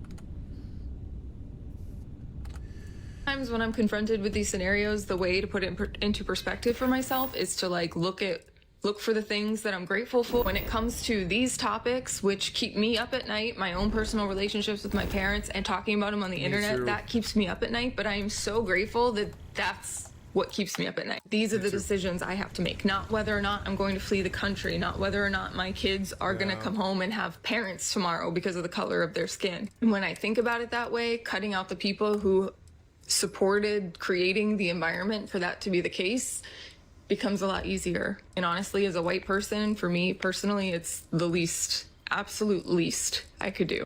You left. I didn't. If you still proudly wear that red hat, you have to understand that you are part of the reason so many people walked away. But if you've begun to see the harm, the division, and the pain that came from what that symbol represents, then maybe, just maybe, there is room to rebuild what was lost. The responsibility to make that right lies with you. So many people have been deeply hurt by what they saw from those who wore that hat. That hat has come to symbolize hate, division, judgment, cruelty, lack of empathy, ignorance, and supremacy. And here's the part you cannot ignore. You voted and still support a man who is actively destroying the future for my sons and future generations. You voted and still support a man who dehumanizes the very people who make this country great. Immigrants, including the families of many of our own friends, are the backbone of this nation. Their work and their diversity are the reason this country thrives. You voted and still support a man who talks about my gay, lesbian, and trans friends as if they are worthless and undeserving of basic human rights. You voted and still support a man who demeaned me and my family, calling people like us terrorists simply for being anti-fascist and pro-democracy. You voted and still support a man who protects only himself and the wealthy at the expense of everyone else. You voted and still support a man who is a man who's never wiped his own ass his whole fucking life. He totally represents you fucking idiots in the lower class. Yeah, you're so much like him. You're gonna be really rich like him one day, and maybe, just maybe, someone will wipe your ass, you know? Predator. No. Fascists don't share power. Even knowing that I am a survivor myself. You only knew about some of my trauma. The assault at 12 by a 50-year-old neighbor, the grape at 15. You never knew about the time when I was a runaway, that I was raped by 3 men in a hotel room. I have never said that out loud until now, but now you know. You voted for a man who has no respect for women and is pushing policies that endanger women's lives, forcing pregnancies regardless of the circumstances or the suffering that will follow. You voted and still support a man who openly prioritizes foreign dictators over American families. You voted and still support a man who backed policies and funding that contributed to humanitarian crisis and mass suffering. You voted and still support a man who lies constantly, and you continue to repeat those lies while refusing to take the blinders off. You voted and still support a man who tried to starve Americans of resources and benefits to get his way politically. You voted and still support a man whose policies have gutted essential programs, attacked healthcare access, and made life more unaffordable for working families, all so he can protect the wealthy and the powerful. You are a danger to me and my family because your vote wasn't just political, it was personal. It told me exactly where you stand in your priorities. It is hard not to think that if you were alive during the Holocaust, you would have turned in Anne Frank, and that you would do the same today. You cannot simply sit back and pretend you played no part in why people distanced themselves. If you feel regret, own it. Speak out. Take responsibility. Work to prepare what you helped break. If you don't, then accept the distance as the consequences of your choices.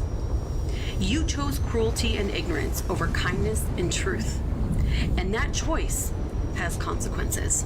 The stories you've heard today show that political division doesn't just shape opinions, it reshapes families. For many, cutting ties wasn't about politics alone, but about protecting mental health, personal values, and emotional well-being. These decisions are painful, complicated, and deeply personal. Understanding these experiences helps explain why so many Americans say the divide feels impossible to ignore. If these stories resonated with you, please like, comment, subscribe, and share to help keep this conversation going. And click the video on your screen to hear more real stories from people navigating life in a deeply divided America.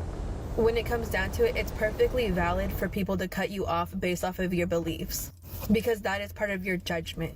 That is whether or not people can trust you. That is whether or not you have integrity. It's part of the reason why people don't talk about politics. It's because it shows who you really are behind closed doors. Across the country, friendships are dissolving as political tensions reach a breaking point. Today, you'll hear real stories from people explaining why they've chosen to distance themselves from their Trump-voting, MAGA-aligned friends. Listen closely. These voices reveal the emotional strain behind a growing divide. We're not divided because of different opinions. We're divided because some people believe that other lives are worth less than theirs. Yep. That's not politics. All life is sacred, all life is equal. We believe these truths to be self-evident. All men are created equal. These piece of shit maggot fascists who have fucked up our country, they don't believe that, so get out of our country. That's morality, dude. It's morality. You don't have it, you worthless pieces of racist shit.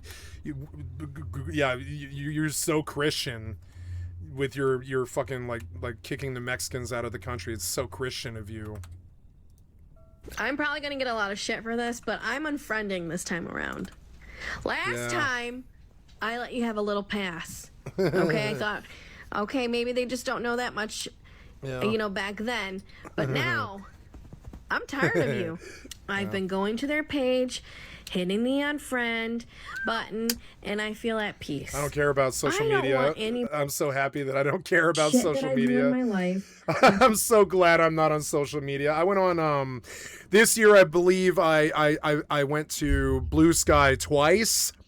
That's the most visits to a social media platform I've done in 10 years. I'm so glad I don't do social media. I think it fucked up the younger generation so fucking bad. I think I really dodged a bullet with that. It's so glad I quit Facebook in like 2015. I'm so fucking glad. To my kids, watching. I wasn't a big social media person to start with, but I mean, like, you know, it really felt like it affected my self-worth, my own concepts of my own self-worth when 700 people dropped me off of their fucking Facebook over, like, because they heard that I'd been doing meth. I took that really, really, really personally. If I hadn't been on Facebook, it wouldn't have been a problem. It was the Facebook that was the problem, not the judgment. I'm actually glad all those people dropped me because it helped me understand who the judgmental pieces of shit in my life were. But, you know, but in the end, it was actually Facebook was the problem. When we're going, that had anything to do with that man. BRB. I just found out one of my best friends, who I've known since high school, voted for Trump. And all I gotta say is thanks for showing your true colors. Wow. Thanks for showing me who you really are. Because for the past 15 years, I thought you were a friend. But now I know you're not. So I just have a quick question for people who have cut off friends or family members because of their support of Donald Trump and his politics. What was your last straw? What was the thing that broke the camel's back that made you not talk to them anymore? I said my best friend of 14 years, literally half of my life. I'm 28, and I asked them who they voted for. Oh no. They said Donald Trump, and they said, I'm assuming you voted the opposite. And I said yes. Aww. And then my friend texted me and said, will you still be my friend? You shouldn't cry over Nazis losing their way. If everything will be all right in the end, if it's not all right, it's not the end. God or whatever the fuck you believe in, nature or Buddha or whatever, will see that person through in the end. And you have to have faith or whatever the fuck, or they themselves or whatever. Sooner or later, the Nazis will be crushed. You know, we always do kick their asses. The fascism has never actually taken hold, not really, except for like North Korea, basically, a few other countries.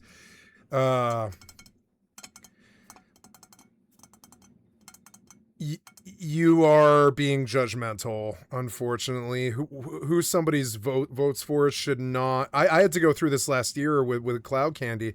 Like, you know, who you vote for doesn't matter. And I went back and I was like, they did. I think what started the original fight that ended my friendship with Cloud Candy is I came back and I made a joke on a text. I was like, they say that you and I shouldn't be friends anymore because you're a right winger.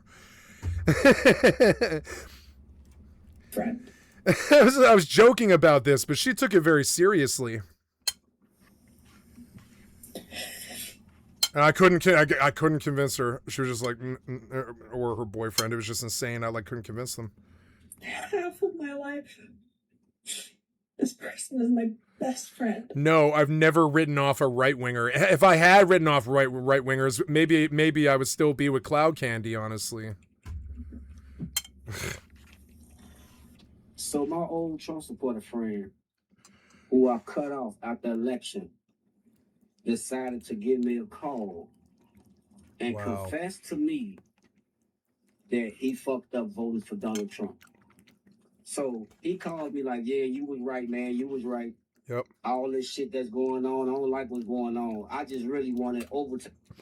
How does a black African American fucking vote for Trump? That's like gays for Hitler. I've said that so many times in the last 4 years. How do gay people vote for Trump? How do black people and women vote for Trump? That is seriously like Jews for Hitler. It really is. It's like Jews for Hitler. It's insane. That man does not support you. That's what he's telling me. I just really wanted no tax on overtime because I do a lot of overtime. We told you. We warned you. Explain about. We warned you what he was like. And what he doing, the Epstein files and all that. So I tell him this, man. I say all this shit that's going on. Because of you. With the American people. It's because of you. The ICE, deportations, the custom Medicaid, the taking away people's rights, evading cities like he's some dictator. All that's happening because you voted for that. You voted for that. I practically begged him, y'all. I begged him not to vote for Donald Trump. But he was so much ready to get no tax on overtime that he was willing to look past everything that's around his own community. Wow. So he calling me like we cool again or something. But I had to tell him the truth. I do not mess with black Trump supporters at all. Never again in my life. Never again. If I find out you voted for Trump, you're not black. I will never be around you in my life. That's just how it's gonna be for the rest of my life. Black Trump supporters are the scariest, untrustworthy people in the black community. I want to make this abundantly clear. If you voted for Trump, do not ever speak to me ever again. You actively voting against my rights and against the rights of my loved ones. You are not my friend. And you are not my family. Do not speak to me ever again. I am so sick and tired of people posting today, you know, friendships and families shouldn't be torn apart over politics. This is not about politics anymore. This is about fascism. Yeah. women's rights, LGBT rights, even interracial rights. I'm scared that my interracial marriage is going to be annulled. That is something I'm afraid of. I have gay friends that are married and they're afraid that their marriages are going to be annulled. And I have gay friends that were supposed to be getting married here pretty soon, and now they're scared that they're not going to be able to anymore. So if you voted for that orange dictator once again, marriage was never great in the first place. I'm not that sad if they can't if they lose their marriages. Marriages is something Christians do to dominate women. for me, stay the hell away. I don't feel sad that I feel sad that if they value the marriage and they're losing it. That sucks. I do have some sympathy for that, but just don't get married in the first place. You'll be happier. It's gonna end. It's gonna end anyways. You know, don't get married in the first place, and then you won't be sad if you lose it.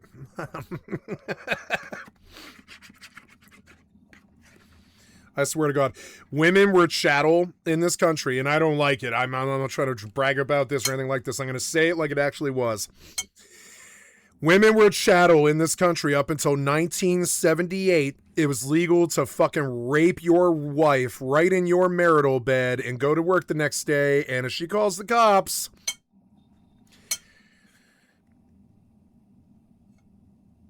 no charge for rape. You can't rape your spouse. Not until 1978 it was like that. And men use this. Men use this really badly for like 50 years or longer than that, probably like hundreds of years since marriage started, really. And I view marriage, especially Christian marriage, with the ring and the fucking the whole shebang and the wedding ceremony and God and all this stuff. I view it as the greatest manacles. The worst manacles that any living human being has ever had. Like, especially if you're a female. Marriage is the tool by which the fucking patriarchy pretty much does destroy half of the planet, something like that. And I don't really support marriage, so when they act sad about losing their marriage, I'm like, why? Do you leave your tax bracket or something? What would be sad about losing a piece of paper? That's all it really is. It's like a piece of paper, and it puts you in a different tax bracket. You can help pay your spouse's taxes and stuff like this. But it's also this thing that sort of makes you that other person's property a little bit on both sides, both men and women. It's sort of crazy. And while it's good, marriage is a force of good, just like Christianity in this world. It is all it can be, if used incorrectly, it can be like one of the worst things. And honestly, I think marriage is one of the worst things to ever happen to mankind. I think it keeps women slaves. I think it causes most of our depression and problems. I think a lot of people pray at church because they kneel and confess at church over it. It's kind of crazy, but I don't know. I kind of don't like marriage anymore. I'll just be honest. I think it's the tool by which Republicans and conservatives and rich people use to control women. Can't you give me a fucking break, dude? Why 8 minutes? 8 minutes. I'm trying to eat my dinner, motherfucker. You gotta log me out. my family. I'm not paying for GeForce Now again. It hit this week how really evil GeForce Now is. They're opening these giant data centers, and I didn't really know. I didn't make the connection that the GeForce Now is probably the greatest product to come from those data centers, and I am supporting them, essentially raising the prices of water and food.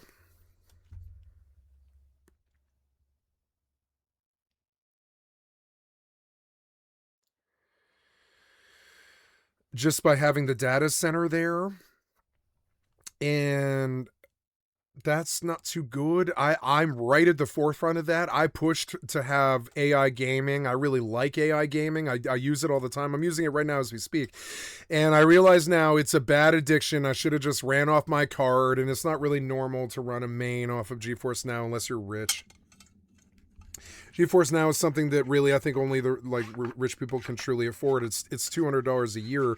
Cable is more than that. Cable is like $1,000 a year or something like that. But GeForce Now is like $200 a year. And it doesn't really do that much more than what my card currently does. My card's a 4060 Ti. And the Blackwell 5080 on GeForce Now is getting the exact same frames as I do on my 4060 Ti. Now, I like taking the pressure off of the video card and the RAM. And I'm addicted to that. I like taking the pressure off of my CPU workload. But the fact that they disconnect me every 8 minutes, and it's probably because those data centers are really expensive and they don't want me sitting there all day on GeForce Now. It's probably really expensive for them, actually. And so with them disconnecting me faster than 15 minutes, I'm not going to resub to GeForce Now again. I'm not going to ever do it ever again. Not ever again, I don't think. I might use it to run games on my cell phone or something like that, or on my television if I'm getting my computer fixed. Might resub for for 15, 25, or I think it's like $25 a month now. And I might resub a couple more times when I'm traveling and stuff like that, but using GeForce Now as a main is coming to the end of the road for me, because they're about to impose a 100-hour a month cap, which is ridiculous by the fucking way. What is that, like 3 hours a day? What gamer plays less than 3 hours a day? That's fucking ridiculous. And it's that same old corpo bullshit. It's corpos trying to control us in this. I love GeForce Now. I think it's the greatest thing to ever happen to gaming. I think it really is, if you can afford it. If you look at the money sides of it, it's actually really evil. And you don't know what it does to the environment is evil. I had no idea, but GeForce Now is actually really genuinely bad for the environment. It literally does raise the power bills, the water bills, all this stuff. The stuff they keep talking about on YouTube right now today, the current news cycle, is about these huge AI data centers that raise the bills so fucking high we can't afford power and water anymore. I didn't realize it, but my behavior of running GeForce Now and 3 games at once, with GeForce Now, it fits for a video game content creator. It does fit. It does fit that role. It makes sense for somebody like me, but I don't need it. My 46, they don't make enough good games where I feel like I need GeForce Now more than 100 hours a month or something like that. So I might keep my sub. I might pay the $200 in the end just so I can use it when I do use it. But I'm getting real nervous now about this idea that when my mother gets her power bill, it's sometimes like $500. And I keep thinking that might actually be partially my fault. And I don't like that guilt. But I have always had a personal policy about never harming the environment. I have a very rigid code of ethics that I do when I do business. And I've had to quote it to like clients and stuff like this. Like, I don't do this or I do that. Like one thing that I found out was, like, people expect me to just sit there with my engine on sometimes for like 2 or 3 hours, and they'll pay me, but I don't really agree with that. I don't think the engine should be on for 3 hours if you're not moving, And so one of the things that made it easier for me to get out of the taxi industry is they expected me to sit at the airport sometimes for like 8 hours with my engine on, just waiting.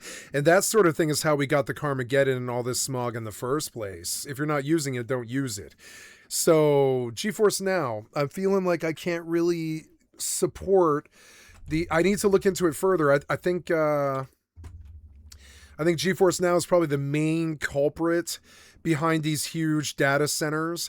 And when they found out that they could charge kids like $200 a year to fill their hardware gaps, they went nuts. That's really a lot of money for somebody who is just running data centers. That's not even like cable companies that have to run wire or anything like that. That's just a lot of money, So now I really did support GeForce Now for a long time, and I really love GeForce Now, actually. But of course, like everything else in my life, it comes at a really if it's really good, it comes at a really high price, which is stupid. Me, if it got down to that, I'm talking a scenario here, but That's sad. I can't sleep these days. I've been staying up until like 4:30 or 5 in the morning, and I mean, yes, I can sleep. When I get to bed, I sleep for like 10 hours, but I can't get to bed. I'm not tired anymore until like 6 in the morning, and it's fucking crazy. Even if I stay up all night and I go to bed at like 7 p.m., I still the next day I will stay up until 6 in the morning again the next day. It is my non-conformative 24 schedule. That's a sad reality. Yeah, like my schedule doesn't ever conform, and it fucking sucks. It sucks so bad. I keep thinking that it might actually prevent me from having a good relationship even. Because I know that if I settle down with like a girlfriend or a wife and have somebody in my life long term, I know that they're going to be like, you're playing video games for 14 hours a day. You're going to bed at 6:30 in the morning. You're sleeping until 4. This is what everybody always gave me all of my life. They're like, you don't have a conformative schedule. I go to school. You go to bed. Or I go to work, you go to bed. And it's like, yeah, I have a non-conformative fucking sleep schedule. I go to bed when I fucking get tired. And that might be 18 hours later. We don't really know. I sometimes just don't get tired for 5 days. It's fucking so annoying. I hate it. It's the thing about my body that I hate the most. My body is this like runaway bullet train, and it will decide whether or not I'm up for 5 days. I have no say in it. It's fucking so annoying. Like, I might want to play video games for, a nice 10 hours a day on a set schedule, go to bed by 2 in the morning or something like that, which I was thinking about right now. I really want that, but I am wide the fuck awake, and I'll probably be wide awake at 6 in the morning. I don't feel tired. It's fucking annoying. I walked, I think, 8 miles yesterday, and I was still up this morning drunk until like 4:30 in the morning or something like that. I also drank 10 beers or something. 8 beers, something. I drank 8 beers, and I was still up until goddamn 6:30 or 7 in the morning or something, and I woke up again at like 12. And so now I'm tired, but I know that my schedule isn't going to conform, and I can't stay up all night like this. I'm a caretaker to an elderly person, and if I'm fucking sleeping in till 2 in the afternoon, I'm not really caretaking, am I? What if an emergency happens, like she falls and I'm just sleeping and the sleeping pills are so strong that she struggles to wake me on the phone or something? That's happened before. And so I have to get control of my schedule, but I've never had control of my schedule.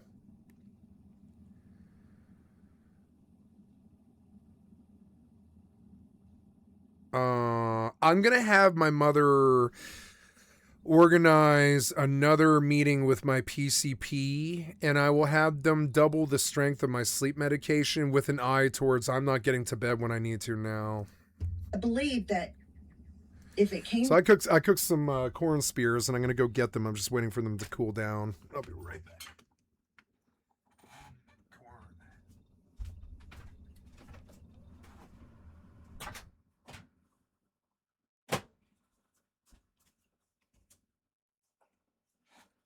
I'm sorry. I thought you was corn. Down to it. And it was Trump over me. Yeah. To family members that I would step in front of a bus for, I think they turn me into him. I think they would want to see me get in trouble. This is a reminder. I cut off my parents for supporting Trump.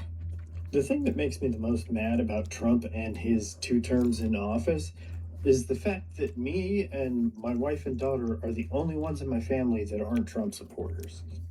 Don't get me wrong, my parents and my brothers aren't full red hat MAGA weirdos. It still bothers me that they support him at all.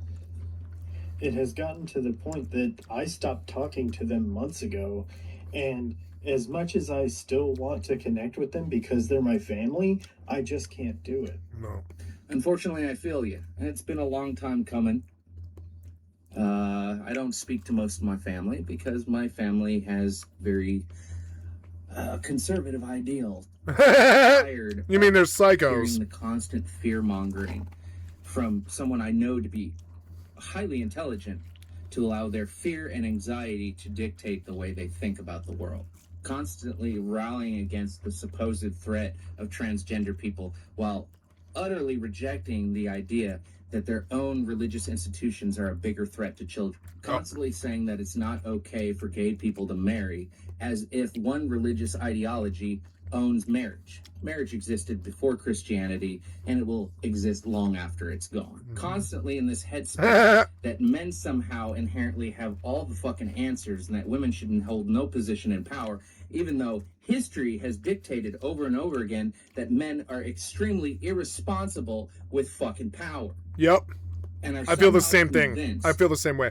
That the wealthiest 1% of people give any fucks about the lives of day-to-day people who are just struggling to pay bills. Nope. I've grown so tired and disdainful from this disconnect that I feel my personal health would benefit from distance. I love my family, but I can't be around my family. From strained conversations to complete silence, many describe years of conflict that finally reached a breaking point after the 2024 presidential election. These stories reveal the emotional toll of choosing personal boundaries over family ties and the difficult consequences. I don't need your ham-handed summary, you idiot. I've not seen my sister in almost 2 years. We had a falling out, obviously, last September 2024 before the election when she found out I was voting for Kamala Harris because I was no longer a Republican. Because after January 6th and Roe versus Wade, and me having a special needs son, I was like, I can't support this party anymore. This is not who I am. Like, this is not what I believe in. And she was livid at me because I decided to do my own research and no longer deal with this administration. And we did not celebrate Thanksgiving together last year. We did not celebrate Thanksgiving together today, nor Christmases. And I have kids. I have a niece. We haven't spoken. She's my only sister. My parents are like caught up, like so upset about it. My parents split when I was younger, and now we just do separate holidays. And honestly, my mental health for that has been so much better. It's about human rights. Like I don't care. I probably will never talk to my sister the same way, or we will never have a relationship until she can fucking see the light. Because your nephew, my son, is autistic, and you really, like, you have a daughter. Like, we will never be the same. So, I don't know how anybody else's Thanksgiving was today, if they were around family members that are MAGA, or if you guys didn't see those family members because they are MAGA, and you chose to distance yourself. I'm proud of you. We have Christmas to get through, and then we're just going to keep on trucking, because I'm not going back until she can see the light and see that her party is disgusting, vile, racist. I don't have anything to say to her. My mom was probably one of the most liberal, progressive, fighting for the rights of others. We always fight for the lowest dog in a fight. We always take care of the least amongst us. We open our doors for everybody. Everybody's equal. Everybody deserves to be taken care of. We're all in this together. We fight together. Everybody's rights are equal. And today, I told her, I said, this isn't a difference politically, Ma. This is morality. Yeah. This is the core of who we are as people. Yeah. You raised me to be an ethical, loving, understanding person, to fight for the rights, to fight for the weakest dog in a fight, to fight for those who can't fight for themselves. Whether they're BIPOC, whether they're LGBTQ, whether they're black, whether they're women, it doesn't matter to me. I fight for those who can't fight for themselves. Church. And I fight for those communities that need that fight. And I can't have this toxicity anymore. No. So I disconnected. No. From my mother. And I had to. Yeah. Because I can't fight her anymore. I have more important things to fight for now. I have more important things to fight now. I'm sad. I'm depressed. But I'm relieved. The sad thing about my parents is they didn't always used to be that way. I grew up in the 90s, and my house in middle school and high school was a safe place for my friends. Yeah. I had a lot of queer friends. Me too. I had friends that didn't have good situations at home. Me too, yeah. And they were always welcome. Always welcome. My mom being Filipina, of course. Okay, from the age of like 14 to 18, there was a couple nights, I think, where I went home to my bed But I mean, either my house or my guitarist Justin's house or my friend Ian's, not Ian, my friend Robbie's house, or like other people's houses and stuff. Christopher's house was the big one. And we would take anybody who wanted to go. We didn't care who you were. If you wanted to come chill with us, you could come. We did not care. We always carried like 8 to 10 people, and we supported everybody. And we always if somebody needed a cigarette, we would bum them a cigarette. If somebody needed food, we would loan them money or buy them food and shit. It was a very tight circle of about 30 people. And my house was the flop house, for a long time, my house, and so for a period there past the age of 27, I had like at least 8 people in my house at any given time for like 7 years. It sucked. I got so tired of it. I was like, I live in the flop house and they won't leave. They don't ever leave my house. I really want some privacy. I haven't had it in years and years and years. I feel like I could just have this apartment to myself for a whole week and I wouldn't feel selfish because everybody's always at my house, always, So I can relate to this, yeah. I basically ran a commune. You could call it a commune. Yeah. It was fed, but they would let my friends stay as long as they wanted. And my parents were actually really popular with my friends, especially my dad, because he would talk to them and get to know them as a person, which apparently was very revolutionary back in the 90s. It was. Things started to change when Rush Limbaugh got on the air with his radio station. And my dad started listening to him pretty religiously. And then Fox News Fucking came on the shithead. air, and that was all my parents watched. Even still to this day, my mom only watches Fox News. Oh. Seeing how their personalities changed, it was like they became different people. Really fearful, hateful, bigoted, and just so closed off from any other opinions other than what was being fed to them. Like I said a couple videos back, people that follow MAGA don't question authority. And that was 100% them. I'm completely fascinated by this whole discussion that's going on right now, especially on TikTok, about people who are cutting off family members and friends who voted for Trump in this election. First off, let's talk about the misuse of the quote, blood is thicker than water. Big time manipulation tactic. Oops. This sad. You bumped me back. Again, you constantly put me at the beginning of the video all the time. Why? It out, but he has not changed. He Hi, is kitty. still How are you? I gotta stand up. just Sorry. mega trash, basically. Damn. That's cold. I mean, they are trash.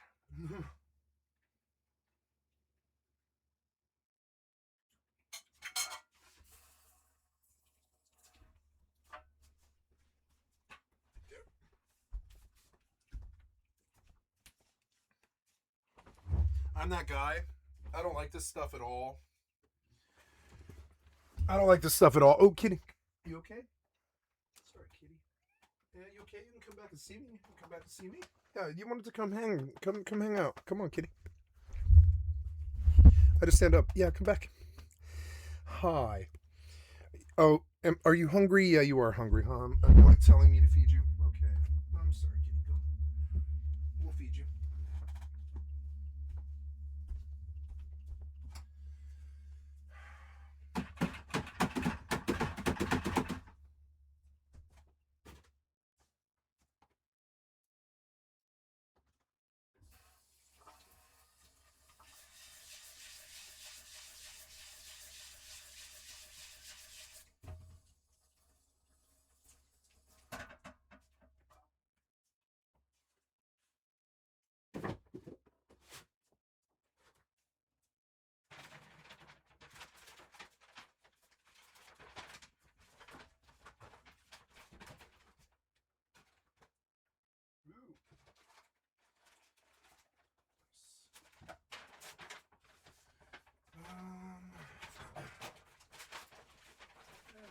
For that other can of food, but I don't see it. Maybe I put it away. Wait, did I feed her all 3 cans? I don't think so. I fed her at 2, and then at 6, and then at 10. Yeah, so unfortunately, I'm out of food, kitty. It's unfortunate. We'll give you one of these just so you have something, but I have to get you food in the morning. I'm sorry.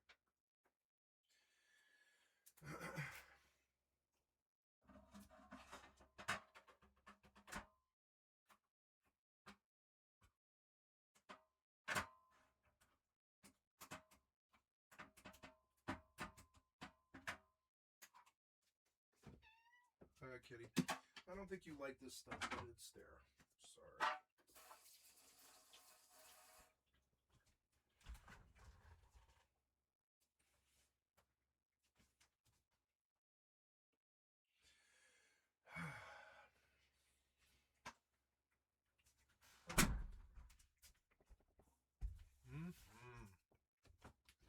I have such a good life.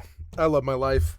You know, it was so bad there for a bit, and now it's so good. You know, my life is so good. It's weird. It's like something changed and just suddenly it was good again. I don't know why. Just like, 10 years of bad. You know, like kind of like Homer in the Iliad or the Odyssey and stuff.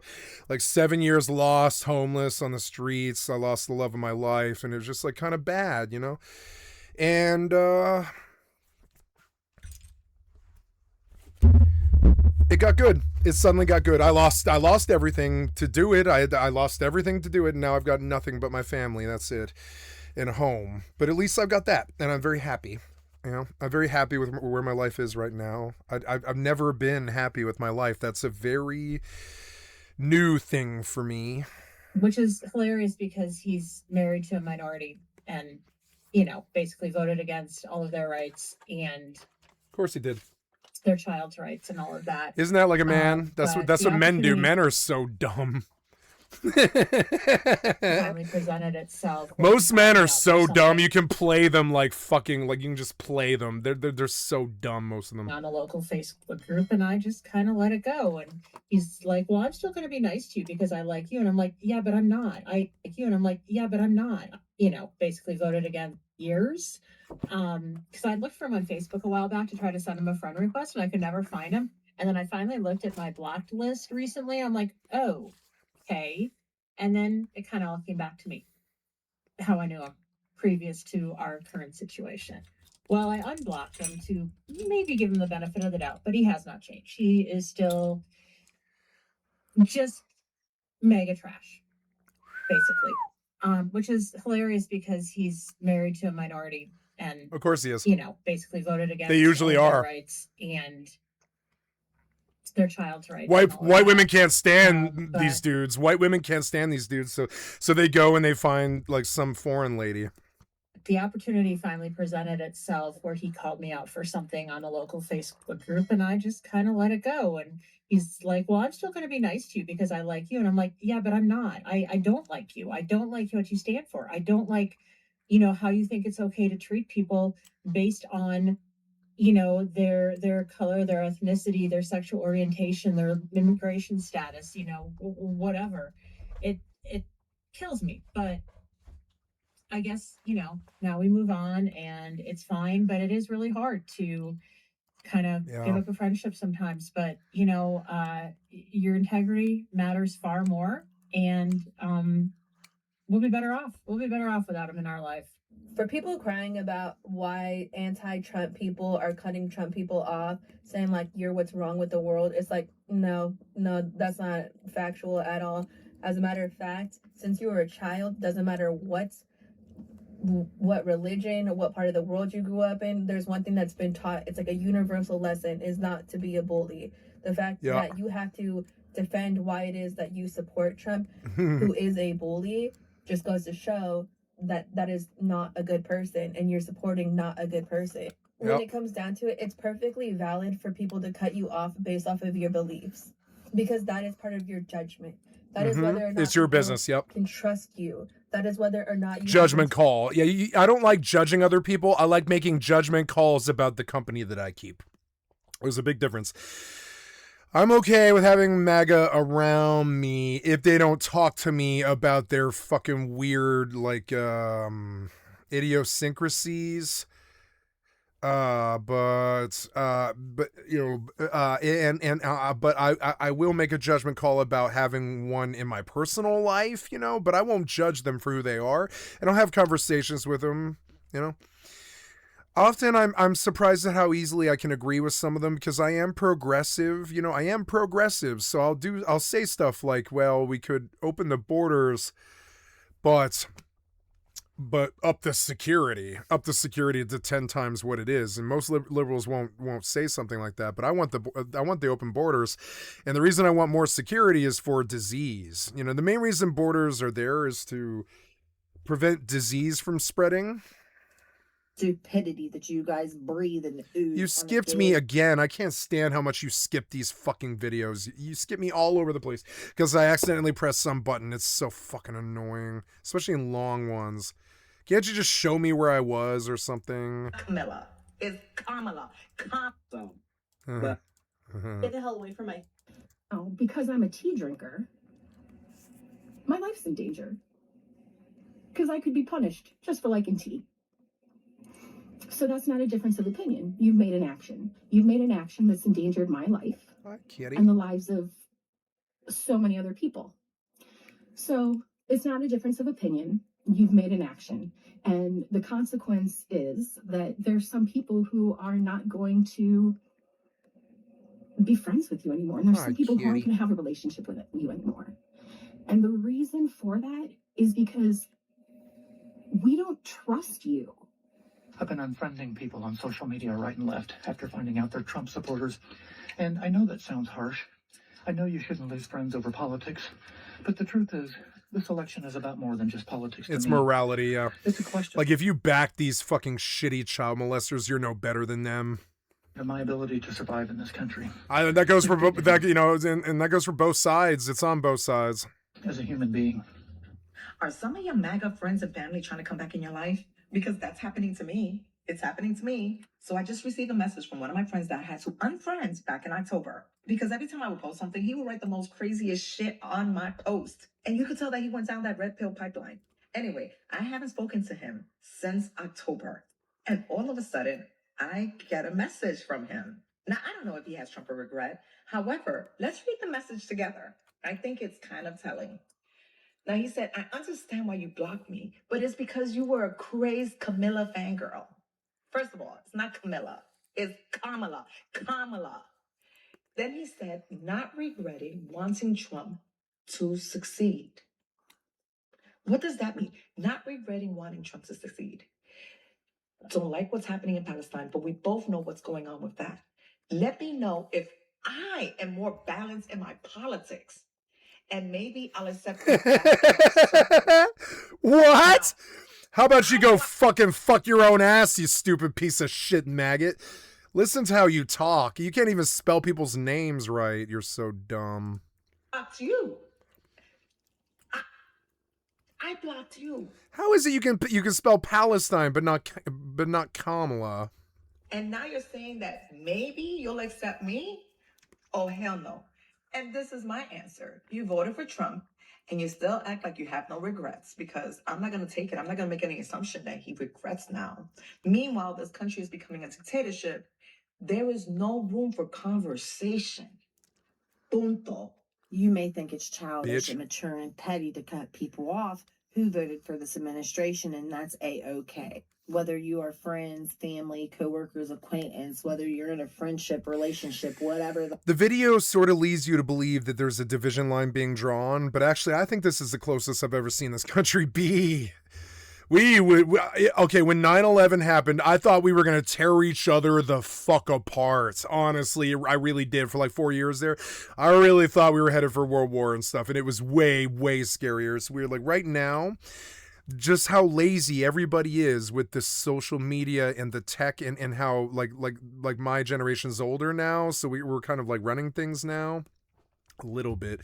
We don't have power, but we, you know, like I'm AOC's age and we don't really have much power. They still won't give us power, but you know, they'll die of old age in the next 20 years or so, and we'll be too old to lead. But until that happens, we can at least, you know, dream of a better world. And the fuck shit if you support this like, I swear to God, this is a bias that every generation has, but I swear to God, I feel like I think I'm the last generation to be born who actually cares about this bitch and actually wants it to get better. I think the previous three, I don't think they care. It's not that they're bad or evil or something. I just don't think they care what happens. I care enough to take the presidency and lead the country. Not that I ever could. I got all kinds of drug history and stuff like this. I couldn't do that. But I would lead, you know? In any way, bye. We're done. I hate their biases so much. Like, for instance, I don't think I could be president because I smoked meth 25 years ago. Or whatever. Well, now it's been like 7 years or something. But like, because I smoke meth, I'm not allowed to be president. Is that kind of the whole thing? Does doing a substance totally invalidate you as a world leader? I don't know. Don't all the world leaders get high pretty much?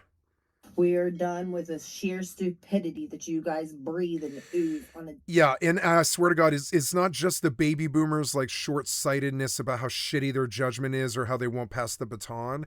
It also goes hand in hand with MAGA and fucking dictatorship. So... daily goddamn basis. The fact that you guys cannot open up a goddamn book, read between the lines, and tell when this administration is lying to you, whether you're a supporter or a non-supporter. Bye fucking bye. Bye. This has just been on my mind so heavy. So heavy. Who part of your family or a part of your circle is a Trump supporter or doesn't? The only Republican I still know... No, I know several. But everybody else has gone lib. My next door neighbor is my stepfather's brother. He's still rightist, but I don't think he's a Trumper. He's like a traditional Republican. There were some bad people in my life, and one of them I put in jail, and those people aren't my life anymore. They were like the only two Republicans that I knew, and they were the two men that tried to kill me, honestly. For no reason. I was just sitting in my fucking squat one night, and they came with knives to try and kill me like psychos. And that doesn't surprise me that they were MAGA, both of them. That's my friend that put the war decal on the back of his truck, just the word war, because he likes war. Too much. I actually liked his honesty about that, though. I was like, you like war? That's so disheartening, man. Are you serious? And he's like, yeah, I like it when we're at war. I think it's more interesting. There's good stuff on television when we're at war, and I like feeling like I could be part of it if it gets bad, and I just like the chaos of it and all this. And I was like, I'm sorry, man. I hate war more than anything else, but I do appreciate your sheer fucking confidence and, like... just your conviction. His conviction was like, I like war, and I've never met a right-winger who was just honest about it. He was the only one I've ever actually met that was. Like, all of them, I think, really love war, but they don't mention it ever. I don't think they like being at war because it costs money, but I don't think they're afraid of going to war all the time. I think they want that. And so, you know, those two guys would have qualified, but I put one in jail, and I haven't talked to the other one in like 7 years or something like that. And I was really scared of those guys. Like, for instance, like they did come and try and kill me, but I had an African American lady who was a friend of Cloud Candy's come over, and I was like, oh no, we got to get her out of here. These dudes are full blown racist, and they were like, what? And I was like, yeah, you've not really met my roommates, have you? And they were like, no, and they're just passing in the hallway. Your friend P seems nice. And I'm like, yeah, Pat is nice, but he's not a normal person, really. He does a lot of meth. I always suspected that he was gay, but he's very much a right-winger who dislikes gay people. I think the other guy was like that, too. I think they were together. It's kind of weird, but anyways.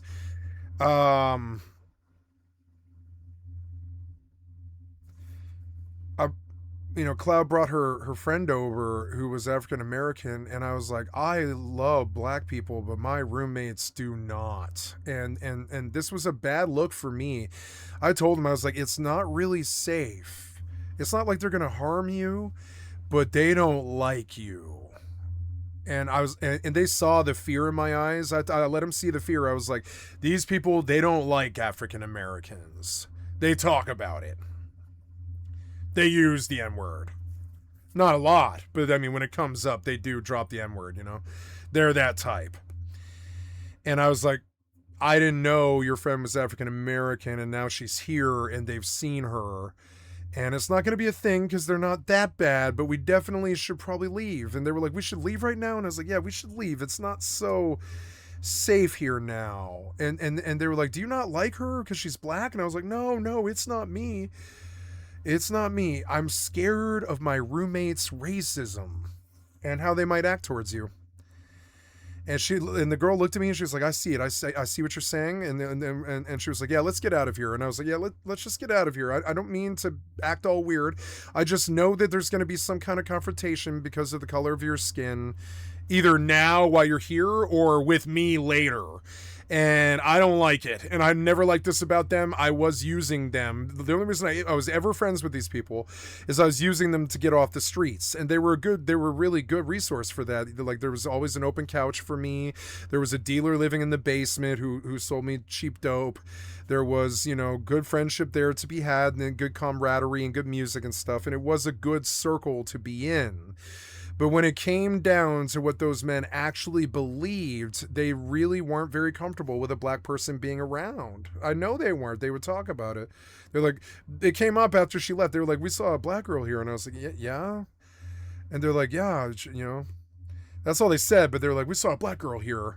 And I was like, yeah.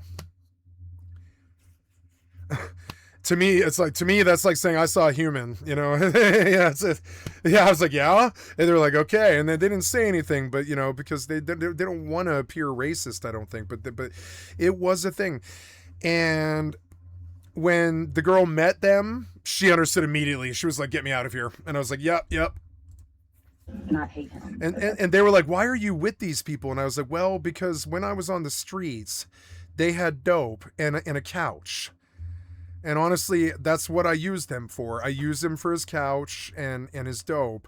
And one of them's a nice guy who did have a good heart, but the other guy didn't, the guy I put in jail. And I was like, I like that guy. He's actually a friend. I like hanging out with him. He is a friend, but I don't believe in any of the things that he believes in. And he liked Trump before he was even president, I don't think. So, I was like, he liked Trump before he was president, yeah. That makes sense. Like, they see no issue with him. There is no problem with him. He's a great businessman. And those were the last two Republicans, short of my stepfather's brother who lives next door. There's a Trumper across the street, catty corner, who helped us in the summer. Very nice man.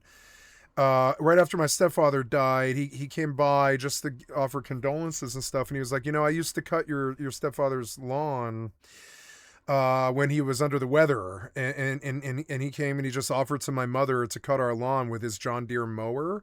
That's my usual sort of positive interaction with most MAGA. One thing you could say about them is they're not usually bad people on paper.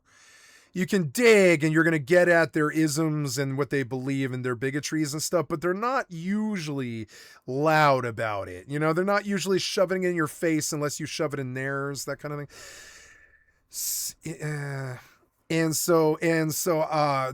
the Trumper guy came over after my stepfather died, and he was like, shall I cut your lawn? And my mother was like, yeah, cut our lawn. We could really use that. And he was like, okay. And he came over and cut the lawn. And then he butchered our like $700. Well, it's my stepfather's money, not ours. But my stepfather spent a bit of money on a hose system for his backyard to run three gardens because we're not off the grid, but we're trying to be off the grid. We grow a lot of our food in the summer and stuff, and my mom cooks it. So to run the 3 gardens, he set up like a $700 crazy pipe system and hoses. And when our neighbor from across the way, catty corner, came over and did our job, he's the guy who will shoot the stream sniper if he ever shows up on my property. If anybody weird ever shows up on my property, we have the person across the way who's elevated, and they're up like 2 stories above us on a berm, and so they can see down into our front yard, and they're like from their fucking window, and we see them looking at us all the time. They can see our front yard from their window and shit. And then there's the catty corner guy over there. He's got 4 kids. Yeah, he's got 4 kids and a wife. and his sister's living there or something like that. So there's like 12 people in his house, and there's kids at any given time of the day, pretty much all the time. I saw one today when I was, or not, that was yesterday, I guess, when I was walking. And that guy's like the neighborhood block captain pretty much, and he's on the corner because he has the most money, and he watches the goings on. He doesn't have to work, he's retired, so he watches the goings on with a shotgun on like in his front. He doesn't sit with the shotgun, but you know it's there when you look at the house and you see his red hat and you see the truck with the thing on the back, and you know, and all this. There's no rebel flag, but it's about like that. It's about he's more old style Republican than that, but definitely conservatives, really strong backcountry Washington conservatives, and red can run really bloody out here. Like Washington rule is very, very right wing. It's like it's all lumberjacks and like Boeing workers and stuff, and like tech workers, the tech industry in Seattle, like from Microsoft and stuff, they bring a lot of liberality here, but it's still in the backwoods areas and stuff, places like Marysville and like Skagit and stuff like this.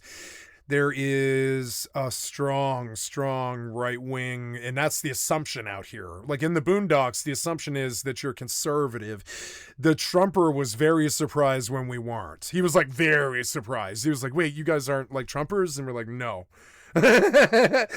And so I was like, I don't know if I trust this guy. As he came over to offer to cut the lawn, I was like, I don't know if I trust this guy. And my mom was like, why? And I was like, because he's got a Trumper hat. And she was like, oh, that doesn't mean anything. That doesn't speak about his personality or who he is. And I was like, no, I know it doesn't, but I still don't trust him. That's my own personal bias, not his. You know, I'm not judging him. I'm saying my own personal bias is I see a red hat, I don't trust them. You know, I think Nazi armband. And she was like, yeah, I got to say the hat really did throw me off too. I didn't want to take him up on the offer right away, but then I realized how much I wanted it. So she said yes to him. And he came over, and he was a nice man. He cut our fucking back lawn, which took him like 4 hours or something. But he definitely butchered our hose system. So then we had to shell out from the little bit of money that my stepfather had left behind. It was like, I don't know how much my stepfather left, but I think it was like 10 grand, something like that. And we had to blow like a tenth of that to replace the hose system that the Trumper ruined with his John Deere. And so the day that he cut the lawn, we were like, my mother was ecstatic. She was like joyful. She was like, yes, my lawn doesn't look terrible, and we got help from the neighbors, and it doesn't cost us any money when we need help. We often have to pay for it and stuff, you know, pay a handyman or that sort of thing. I'm not very technical. And I'm technical when it comes to software. I'm not technical when it comes to handyman work. I'm not good at it. Plus, I've got a disabled left arm that I've had since I was 15 years old that won't go straight all the way. So doing stuff like chopping or mowing or like that sort of physical stuff, my left arm is halfway worthless. So it's like I can't do a lot of the work that other people do. And I'm strong and I can do a lot of work, but I can't, for instance, I would not be able to probably swing a scythe and with my left arm. And honestly, we need somebody with a scythe to chop down all the trees that are growing in our backyard, because they're tiny right now, and a scythe would chop them. But in like 5 years, it's gonna be a full-blown forest. It won't take long before it's like way too thick to chop, and that's gonna affect how bad our backyard looks and stuff. So we were really happy when he chopped down all the little trees with his John Deere mower and stuff. But then I go back like the next day or the day after or something. I think it was the day after, and we turn on the water to water the garden in the summer. And it goes ding, and all these the hose itself ruptures immediately because of the pressure and stuff. But there's all these holes all throughout all of these expensive long like 50 or 100-foot hoses and shit all throughout the backyard. Like it took him so long to set up that hose system, and my mom, she had like a mental breakdown. She was like, oh my God, I can't afford a landscaping company. We're not going to be able to water the gardens. We have 3 gardens and we're not going to be able to fucking water them. The hose system's completely like worthless and stuff. And I had to trace what happened. He had driven the John Deere because he didn't know that the hose system was there. It's not his fault. He was totally just trying to help us, and I don't resent him at all. So so she calls him and she was like, "Could you help us figure out what you did?" And he's like, "What?" And she's like, "Can you help us figure out what you did? Your mower shorn the heads off of my pipe system for my gardens, and now we can't water the gardens, and it's like 105 degrees." And he was like, "Okay." So he comes over and she was terrified it was going to cost the whole $700. She thought all the hoses were busted and stuff, but we were able to resurrect a working system with after spending, I think it was about $310, I think, or something like that. And honestly, the one time I took Trumper help, it cost me a lot of money. It sucked, but it did. It cost, not me personally, but it cost my family money when we took help from a Trumper. Now, this has nothing to do with him, though. He is a wonderful man. He helped us. I don't trust him because of the MAGA hat, but that's the extent of the distrust. That's it. The hat's the only bit. Otherwise, the man is actually a really wonderful man. He was a nice man. He even offered to buy stuff from us and stuff. He's a good guy. So, but, and I think that's the only Trumper that I currently know. I have cut every last right-winger. I don't think Cloud Candy is like a card-carrying Republican, but I know she votes Trump, and I know she is an anti-choicer. And this is because she's a Christian, but not like a very practicing one. But and that was a bit of a shock to me when she had her first child. She asked me what I thought. She was like, what do you think? I'm pregnant. What do you think? You're my best friend. Tell me what you think. And I was like, well, I'm going to tell you my honest thoughts and you're not going to like them. And she was like, yeah, I know. What are they? And I was like, it costs $2.8 million to raise a child from age 0 to age 18. More if you want to spend more. Less if you want to be a bad parent. But $2.8 million if you want to be a parent that people call a good parent. This means buying at least one car for probably $5,000 or $10,000. It means maybe more. It means prom dress or tuxedo. It means food for 18 years. It's water, diapers, formula, all that shit. And I was like, how much money do you have right now? And she was like, $18. And I was like, that won't buy Pampers. And she was like, yeah, I know, but I think and she was like, yeah, I don't have any money. That's actually really scary when you put it like that. And I was like, yeah, it's a real thing. You're not going to have the $2.8 million it takes on average to raise a child to the age of 18. And not everybody spends like $2 million on their kid at all. But that's what good parents spend. It's about $100,000 a year or something like that to keep a kid in really good clothes and meds and school that's worth going to and stuff. It's not cheap to have a child. And so I sat there and on the phone with her and I was like, you're not going to like this, but I'm going to pitch an abortion at you. And I don't even like my own advice. She was like, I don't believe in abortion. I was like, oh, wow. And that one surprised me. I was like, oh, wow, you don't believe in an abortion? And she was like, no, I don't believe in abortion. I was like, oh, well, then never mind. I'm not going to recommend abortion to you. I thought that was like on the table. She was like, no, it's not on the table. That's how I found out.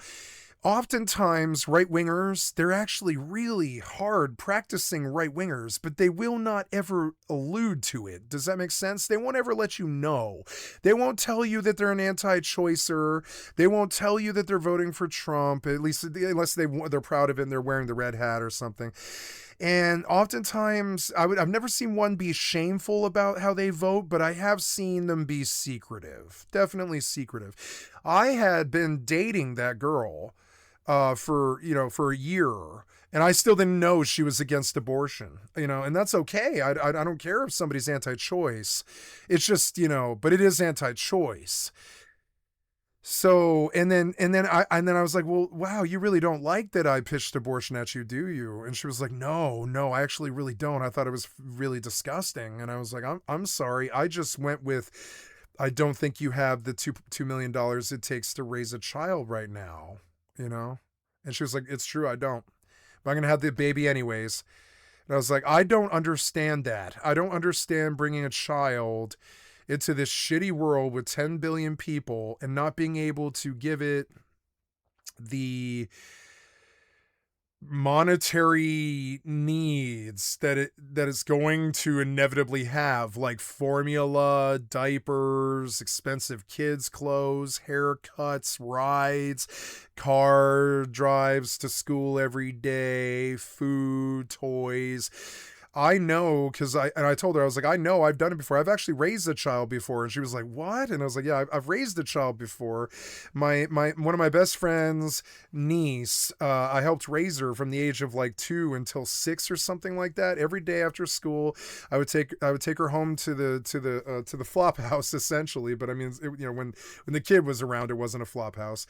But I would take her home to the flop house after school every day, and I helped raise a little girl to the age of like 7 or something like that, and they paid me. I was like I don't know what you call that, an au pair or something like that. I was just a paid family support person, and because her school was only a couple of blocks from where I lived, but where they lived, it was like an hour drive away. I was able to live in my apartment because they were helping me pay rent because I was a babysitter essentially. And having seen how much money 1 week is, 1 week, I've seen how much money a child is after 1 week. I told Cloud this. I was like, I don't think it's going to be fun for you. When you come up short, which you already are, I don't think it's going to be that fun for you. You're going to feel like you failed. And I don't know if you should set yourself up to feel like you're going to fail like that. And she was like, well, I'm not getting an abortion. I was like, oh, okay. Have you considered adoption? And she was like, no, I want the child. And I was like, well, there we go. That's where we are. So if you want the child, then here's the plan. What are you going to name her? All this stuff. And I get on board immediately right then and there. But it was a mistake. It was a mistake to suggest the abortion to her. It was a mistake. I believe I made all kinds of mistakes with her, all kinds of different mistakes. I've never cheated on her or anything like that, but I've definitely been fucked up, and I've stolen money from her and shit like this to try and control her and shit like this. Long story. But, but I had reasons, good reasons, really good reasons. And, but that suggestion of the abortion was a fuck up. So then she has the child like 9 months later. And I can tell how happy she is that she has the child, and how happy the child makes her. And I'm very happy about this. I don't want to say her daughter's name. I'm just going to say daughter. And I've never met her daughter, unfortunately, but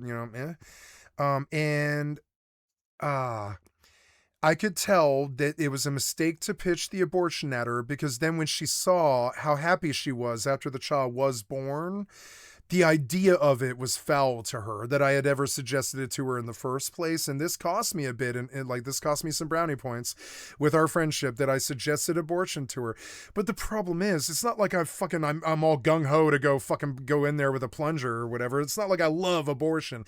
I don't love kids being raised with less money than they need to have everything that they should have. I just don't think a 22-year-old girl, even with a boyfriend working full-time, I don't think they can swing $2.8 million in 18 years. I just don't think so. I don't think that's how that works. I think they're going to try, and I respect them trying and stuff. But after a year, she was already broken up with the first boyfriend, the father of her first child. I don't know how her second thing's going now, but that's so now she's got a second child now. And and that one, I found out later. I found out she'd had the child like a year before, but she didn't tell me. And I was like, why not tell your best friend that you had a child? It seems so odd. And she was like, well, you suggested abortion the first time. I just didn't tell you. And I was like, Well, I don't care if you have a child. I mean, why wouldn't you tell me? It seems odd, you know? I sent presents to her first child. Like, I gave her first child a PlayStation 4 for the baby shower with a PSN library with like about 350 games comprising about $4,000 or $5,000 worth of downloaded games or free games on the monthly or whatever it is. And I gave that to her on the intention that her daughter would always have a video game to play when they were struggling to make ends meet. You know, I figured if I made her swear up and down to that God she believes in that she wouldn't sell that PlayStation. I was like, I know you're going to want to sell the PlayStation for Pampers or formula. Don't sell the PlayStation. You've got to promise me this gift was not for you. It's for your daughter. I want her to have it until that thing breaks. You understand? It's not for you. It's for her. Now, I would have done the same sort of thing for her second child, but she didn't even tell me she had the second child, which was fucking crazy. We were talking every day for like a year. I was in the madhouse, and I come to find out later she's got a child, and I'm just like, okay. You know, like, okay. I didn't understand what there was to be gained by concealing it. I was like, I didn't care when you had your first child. Was there something I said that would make you think that I care if you have children? Like, I mean... And she was like, no. And I never did get a straight answer out of her why she didn't tell me she had that second child. It's fucking crazy. So now I have like all these pictures of the first baby in my head because it was all over her Facebook and stuff. And I remember the gifts that I sent and all this, like, you know, not a lot of money or anything like that, just gifts for babies, you know, baby shower gifts. So I went on like registry and stuff and looked for what a new mother should have, and I spent like, I don't know, I think $100, you know. I don't have any money, but I did send the PlayStation. She was like, I could really use a PlayStation, and I was like, you know, I don't use mine, which was true. I had my new I had my new Alienware Aurora R11 in 2020, and I never touched my PlayStation again. I had it for another 4 years, but I didn't touch it again. I didn't touch my PlayStation controller. The day I got this computer, I just never looked back at consoles. I was like, why would I do something that's bad? You know? And she was like, well, if you're not using the PlayStation, I can actually really use it. I'll buy it from you. And I was like, no, I actually think I'm going to send this to you as a gift because I know I'm never going to use it again. You can just have the PlayStation Network. I'm going to give you the email connected to the PSN thing so you can keep the games and all this. And I was like, yeah, you know, use it in good health. It's for your daughter to play. She didn't tell me about her second daughter, and I never sent gifts. So that's really fucking weird because I baby showered her on the first child to the tune of like, if you count the PlayStation, it was a used PlayStation, so it wasn't even worth more than like $150 or something like that. But if you count the PlayStation, I did send like $300 to support her in her baby shower and let her know I was a good friend and just trying to be there like a family member or a good friend, you know. And it's weird that I was like totally there for her first child and no, I knew her name and I sent her gifts and stuff just as a good friend should, but I didn't even know the second one existed. You would think she would want like more gifts or presents or something, but no, there was something about concealing that second child from me, which I don't know. I don't understand that. I think she felt shame that she had gotten pregnant maybe, but she doesn't believe in birth control. So I don't know. I don't know. So I don't know. It was weird, but when she told me about that abortion thing, I realized that she is technically a Republican. I don't know if you could call her that, but I think she is definitely a conservative who is anti-choice. This is something I wouldn't normally ever be okay with supporting. And it was very, very difficult for me to do it with her. and now I wish I just never said anything at all. Because I'm sure that's like I'm sure the abortion thing is some kind of rift between us now. She probably thinks I'm some godless liberal who just pitches an abortion to every girl that gets pregnant or whatever. I'm like that. I'm not. I really thought about what I said when I said it. And the minute she was like, I'm keeping it, I was like, oh, good. Well, good. I don't want to talk about abortion. And then when she was like, I'm keeping this, I was like, oh, good. Well, it's off the table then. Good. Because it's not like I love abortion and I'm pitching it at you and then trying to shame you into it or something. It's like, I don't want that. I don't want you to have to go through that. If you that's good. It's a lot easier for me if you just decide not to do it. Then I don't have to like pressure you or anything like that. I don't care. So, I don't care what you do. It's your body. I actually believe I'm pro-choice. So, but that was a rift. It was a rift. And so now when I think back about the Trumpers or the Republicans that I actually know, there's the guy across the street. There's my old friend P, but I don't think I'm ever going to speak to him again because he tried to kill me one night. There's the dude I put in jail. I'll never see him again. And then there's her, Cloud Candy. She is the only conservative friend I've ever had besides my friend P. And I wasn't able to keep either friendship longer than 5 years, and I fucking tried. Especially with her, I tried. I didn't try with him, but I definitely tried with her, and I couldn't keep the friendship. Something about it, I don't know. Like by the second one, she didn't even want me to know that she had a child, and I was like, are we even friends anymore, I guess? I don't know. It's like we talk like best friends, and we text all day, or whatever, and we're really close, but... or not anymore, but I mean, but we were at that time. And I was like, but I don't understand why. She couldn't give me a reason either. She was like, I don't know. And I was like, yeah, why not tell me? Are you ashamed that you're pregnant? She was like, no. I was like, well, then why not just mention it? You mentioned the first one, and she didn't have an answer to that. And I found it weird. It was weird. It's the sort of thing that I think comes from conservatism and Catholicism and being uptight and being sort of like, oh, I think he thinks this, but I think that, sort of like us and them thinking, like she didn't like think the same thing I did. So I'm guessing that it affected her decision or whatever, but it was just sort of weird. It was like weird. And the reason I bring it up now is I very, very conveniently forget that whole conversation that we had about abortion and what her feelings were about it and where she ended on it and how she felt about it and what her beliefs are today and who she votes for today. And I had forgotten about this, but that girl is from a smaller state that's very, very, very red. And her small town has like, I don't know how many people, but not much. And everyone there is probably conservative, I guarantee it, or lib, but probably more conservative, knowing the state. And I wish that wasn't so, because the girl herself is like this leftist goddess. She's bi, very free thinking. She's an astrologist. And I've never met somebody more leftist than her. She's a vegan. She's like really like active about that. She's really active about astrology and stuff. And the girl is a leftist in everything but her politics and abortion. That's it. And it's so weird to see a liberal of almost Hollywood ilk be against abortion. And it seemed confused to me.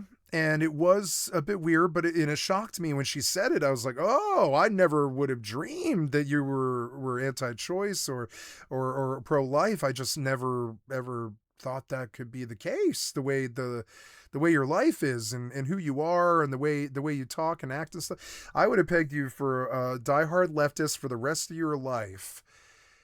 And she's like, yeah, I do believe in gay rights and all this other stuff. She was like, I'm very strong opinion about this stuff, about human rights and all this, and equality for women and all these other things. She's like, most of my beliefs do fall leftist, but I don't believe in abortion. And I was like, okay, cool.